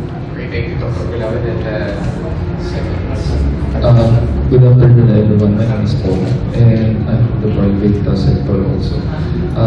With regards to Attorney Capones in BCDA, BCDA has the other cities that are developing besides the Clark, and how we will let the Filipino middle income or low income people will benefit for the development of our cities here in the Philippines, and who owns the land that are developed. Thank you. So for former military baselands like Clark and our other jurisdictions like Camp Chanke in Baguio, Boroboy in La Union, the government owns the property. It's on leasehold. So di naman yung binibenta, leasehold lang siya. Lease lang. So the title remains with the Philippine government, with BCDA. How will we bring the benefits to the other people, to the lower income people's lives? Well, first of all, we're trying to generate jobs in our jurisdictions. So we want to provide livelihood and income to people of all walks of life. And then we are allocating certain portions of New Clark City, for example, also for mixed income housing. So unlike BGC, na kanya-kanyang develop ng pagandahan sila ng condominium, meron kami mga zones doon na sasabihin namin residential, but ganito lang yung price ng units na gusto namin. So ganito lang yung nilimit namin yung development na kailangan. Ito yung gusto naming size ng units, for example, and then kailangan sa ganitong presyo, affordable siya. Para alam namin, for the workers, affordable siya sa workers. Tapos may mga portions na affordable sa managers. So yun, for all people, kaya ganun yung development. How we will control that the foreigner will not take over? We have design guidelines. So even when we tender out the development, for example, meron na kaming terms of reference. We want a mixed income housing. Sabihin namin yun. So ito na yung TOR namin. The prices of the units should be this much. Kami yung magdedetermine nun. And then we will just find a partner to do it with us. I think we have the second and the last question. In reference to what she asked about if there was affordable housing and government, the launching of New Clark City, during the time when Arnett Pasay was the president, one of the features that I admired was that he said that we can't forget the working class. Okay? Although the main thing there was the airport, sa kanyang disaster center. So he said, we are going to build a park that is for the working class, affordable living, affordable stores, So, I just want to find out how much of the original plan there during the time when it was launched under President Arnel Pachano. And I remember the Japanese, they signed a certain memorandum of agreement there at that time. So, which part does the Japanese fall in? Is it the train or what? And then yung part na, at that time no, sabi niya, there were two vast area undeveloped na free for stakeholders. So I guess one of that was yung Chinese, di ba? And then supposed for eating yata or what ganun. So tell me now how much of the original then was changed because changed ng president yun, di ba? So, and about the affordable housing, has it been begun? Because sabi niya, priority niya yun. Sabay yun, when the airport in the center, because yun na nga, magiging problem yung transport and accommodation of the working class. That much of it is still, much of what we're implementing is still the same master plan as when it was launched. However, yung biggest difference niya, ma'am, yung river park corridor. Kasi nga, the original master plan, you re-engineer yung river to maximize the land. So, para magkakadikit yung land development, you re-engineer yung river. So, yun po, na-review namin yung master plan, and it was one of the major changes that we are implementing through ABB na rin. Kasi nga, for sustainability, we just have to build around the natural curvature of the river. So, yun po yung plan namin sinunod. So where does the Japanese now focus? The Japanese are still with us, ma'am. They are still with us. They helped us with the master plan. Kanina po meron akong slide on the logo. It's JOIN. It's Japan Overseas Infrastructure Investment Corporation for Transport and Urban Development. They are still with us. Our JV is still existing. They're still helping us with the planning. Actually, may second na po, meron na kaming bagong partner dun sa joint venture, which is a Singaporean entity called Surbana Jurong. They're helping us all naman with the design guidelines. So we're finalizing all the nitty-gritty part of the development. So yung design guidelines namin, jointly managed, jointly prepared by BCDA, Joint of Japan, and Surbana Jurong of Singapore. May ibang part of one of question. The housing. Nung time po ni President Arnel, actually we had a design contest actually for the mixed income housing. I mean, baka po yun yung tinutukoy nyo. We already had that. May winner na. We had it we had a detailed engineering and architecture design. But it turned out, ma'am, yung nanalong design will be too expensive. Natutunan na po namin yun ngayon na minsan kasi po pag design contest, medyo syempre pabonggahan. But yung gusto nga naming outcome is murang housing, mixed income housing. So now, we are coming up with a new design for the mixed income housing that will really make the end result more affordable for people. Yun po yung status nun, but we're still building a mixed income housing. So baka po by mga 2020, 2021, mag-relaunch kami ng bagong design na for our mixed income housing project.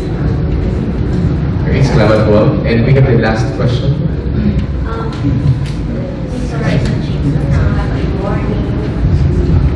Happy morning, Sean. DWBL 1242 kHz. Miss Horizon Chaser po ang screen name ko.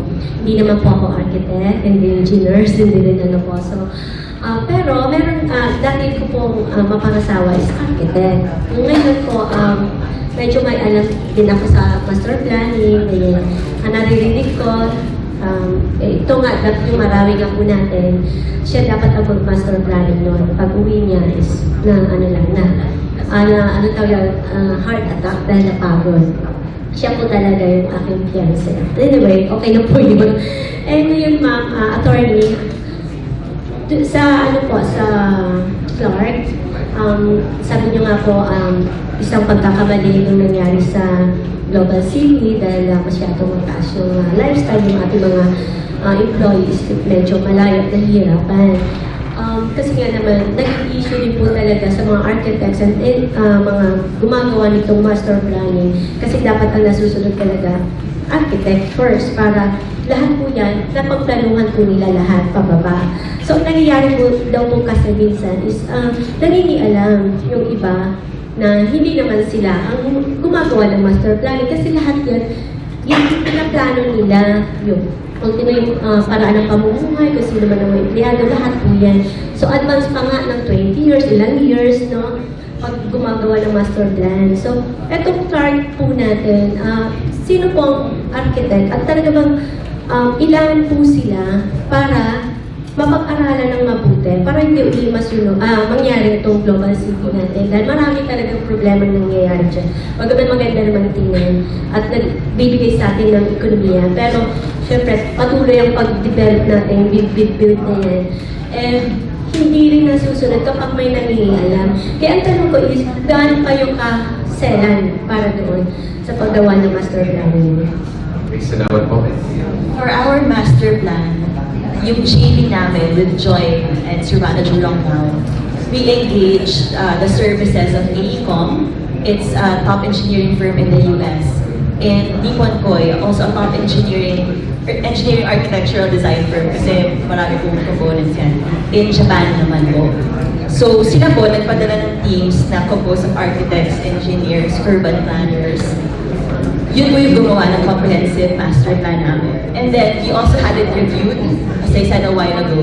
The ADB also had a separate team reviewing yung sustainability ng master plan namin. So, we had it reviewed by ADB. Yun po yung, well, at least now, we really follow the master plan. And actually, it's one of the reasons why we're trying to implement it fast. Kasi we think na once we get the ball rolling, mas mahirap na halimbawa for the next administrations to come, for example, kasi we really don't know how much intervention, political intervention ma-receive ng project in the future. But we understand that it's part of developing a very big project. That's why we're really trying to implement it fast, para medyo parang no turning back na. Kasi maganda na yung plano na implement siya properly. So wala nang choice yung magiging future leaders natin, kundi ipagpatuloy. And we have the last question from Dr. Cruz. There was an issue that I read in the newspaper about the land that's being used for the Clark development and its issue versus the ancestral domain of the INAS. So, what's the status now? Ma'am, for New Clark City, we have a title for New Clark City. Wala po siyang county under the NCIP, and we've undergone the FPIC process also sa NCIP. Kasi yun naman talaga yung required for us. Meron namang sinabi po na meron daw kaming naapektuhan na nomadic Eta tribes. But kaya nga humingi kami nung copy sana nung research. Kasi syempre yung kung nomadic po sila, baka nga hindi sila lumabas dun sa NCIP process. So, humihingi po kami ng review, nung research, para makita rin namin kung meron nga kami naapektuhan. Kasi po dun sa original namin pag-aaral, natitulahan po sa amin yung lupa, wala pong malinis, wala pong calci dun sa NCIP. Tapos nag-undergo po kami ng FPIC process. So, kami po, ginawa namin yung tamang proseso, pero kung may naapektuhan, willing naman po kami makipag-usap. Kaya po nangingi sana kami ng study para makita rin po namin. Yeah, kasi marami sa mga indigenous tribes, they've just been pushed back, natutulak sila tutulak hanggang nawawala na sila ng karapatan sa kanilang lupa. So, in fact po, if you remember the map I showed earlier, di ba, Freeport Zone, and then we have New Clark City. Meron kaming area yung subzone sa gitna na hindi talaga pa namin dinedevelop. It's because we have CAD applications also. And we have started engaging the IPs on how to develop it. So hindi talaga namin siya i-develop hanggang wala kaming magandang agreement with the IPs. And also ma'am, gusto rin namin i-develop yung area na malinis. Like yung Park City may dito doon. I-develop na namin para at least sila yung huli, yung land value increase, sila yung makikinabang. Okay, we have with your kind indulgence request lang sa audience. Magko-comment na daw siya, less than a minute daw po. I'm Ana Marie Fresnelli, and last Thursday we attended the Philippines PRDN, the Philippine Resilience Development Foundation, which is partnered with all private companies, and they chose to establish their headquarters in Clark, BDCA. I think you know that, no? So I just want to say that really BCDA or Clark is a resilient place because you have the PDRFU who will respond to every disaster because they're far from Metro Manila if ever it happens in Metro Manila. That's it. Thank you. Okay, that's it. So, malakpakan ko na as much as we really want more questions to be entertained, we are actually lacking time. No? So at this point, we would like to call down the president of NRCP. We just request, of course, our resource speakers to just be there sa front. And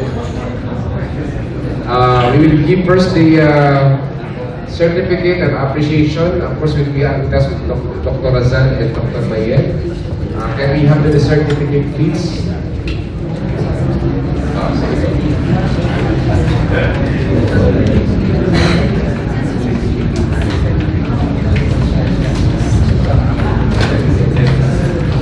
Okay, so we will have the certificate of appreciation to Dr. Alvin Kulaba. And we have also Christopher Royo and Attorney Eduardo. First, please, kay Attorney Capones.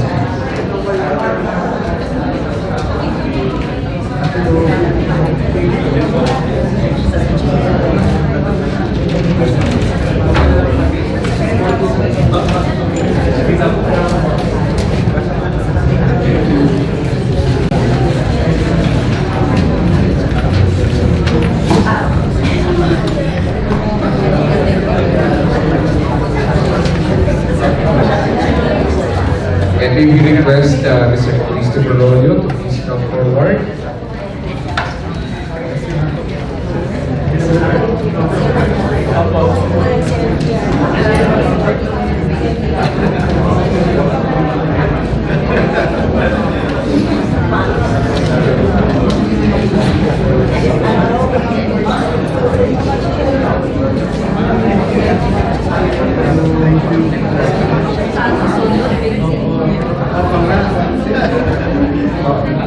And lastly, Dr. Alvin Kulaba.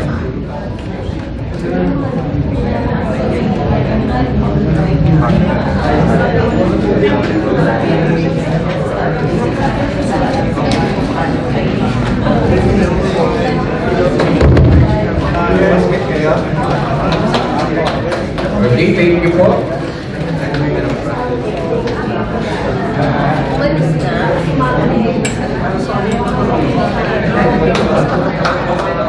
Okay, maraming salamat. At this point, to give us the closing remarks, we have, we will call now, actually she's beside me right now.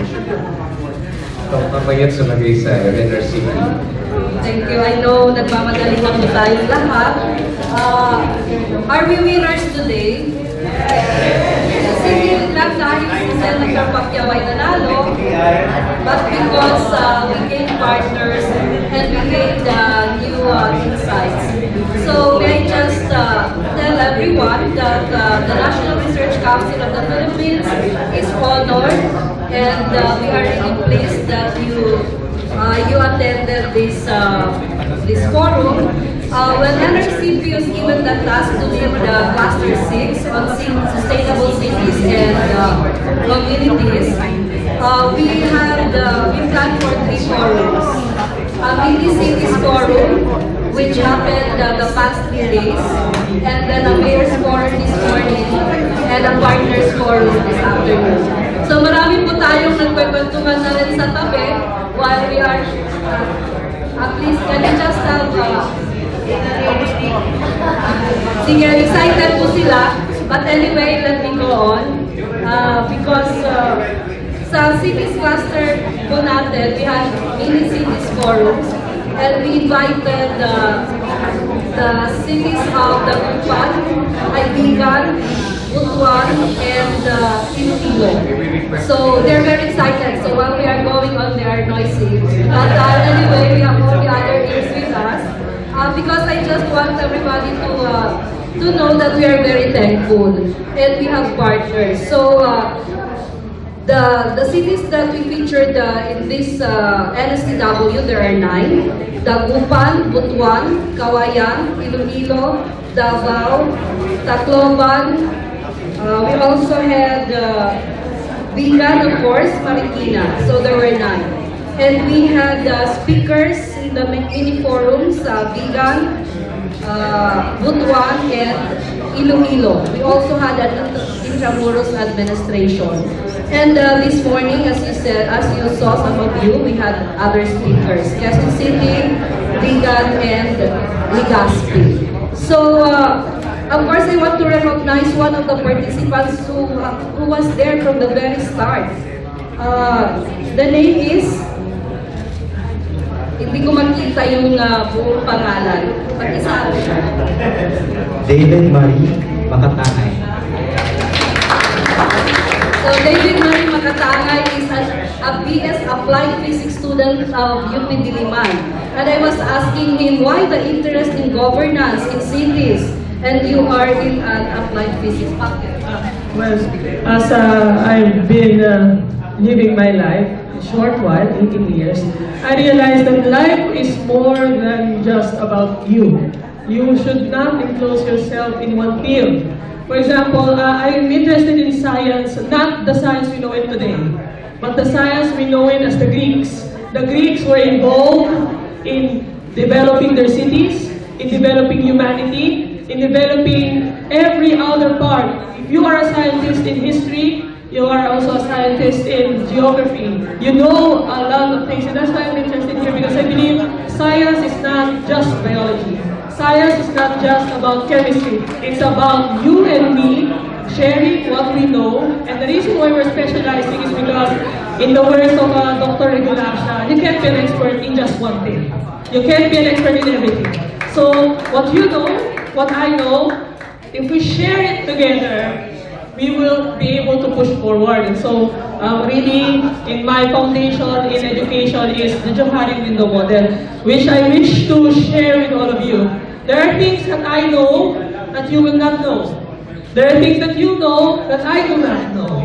There are things that we both know, and there are things we both do not know. If we share together, if we collaborate, have teamwork, we would be able to know the things that we do not know together. Because humanity is you and me together. Not just me, not just you, but all of us together. That's what I mean. Thank you very much, and they were proud to agree. So this is the interest among young scientists that we want to have. So I may just quickly give my realization or some insights that I got from the day 1. Just 5 words. First is from the best practices of the LGUs. One is data-driven planning. Data-driven planning, and science is there. Number 2, the need for linkages. There's so much to do with linkages and many opportunities, especially for investments and livelihood. Number 3 is public-private partnership. And then another one is science for culture and heritage. So hindi sila magkahiwalay. Science and then culture and other hand hindi magkahiwalay. Sa NRCP ang tawag po namin fusion of science and arts. So isa yun, and when I was going out with the secretary earlier, sabi niya, NRCP, you go ahead, palaguin ninyo ito, science for culture and heritage. And then finally, sa nakita ko, inclusivity yung sustainable development. So, nagmamadali na rin ako, I know nagmamadali, may I just end this message with a quote. Nakita ko ito kanina, sabi, a protected bicycle lane in a city is a powerful symbol showing that a citizen on a $30 bicycle is as important as another citizen on a $30,000 car. So that's inclusivity. Whether we're rich or poor, a $30 bicycle or a $30,000 car, we are in the planning. There's a bicycle lane and there's also a road for the car. So this is not a closing message because there will be a lot of partnerships and more meetings so that we can come up with a program that NRCP, NAST, and some other agencies in the DOST will be able to assist our LGUs. And we're very honored because we have former presidents of NRCP in our midst, of course, Dr. Lily Cruz, National Scientist, Dr. Kulaba, Dr. Rasal, current President, and the Secretary, a former President also of NRCP, who served for 5 years in NRCP. And of course, to everyone, as I said, we're honored by your presence and we're happy. And may I say Godspeed to everyone as we go home. Thank you very much. Okay, maraming salamat. Since this is the last activity of the NSTW 2019, may we formally close the NSTW 2019 with a bang. Okay, so Cluster 6 closes the event. Maraming salamat po. I'll see you next time.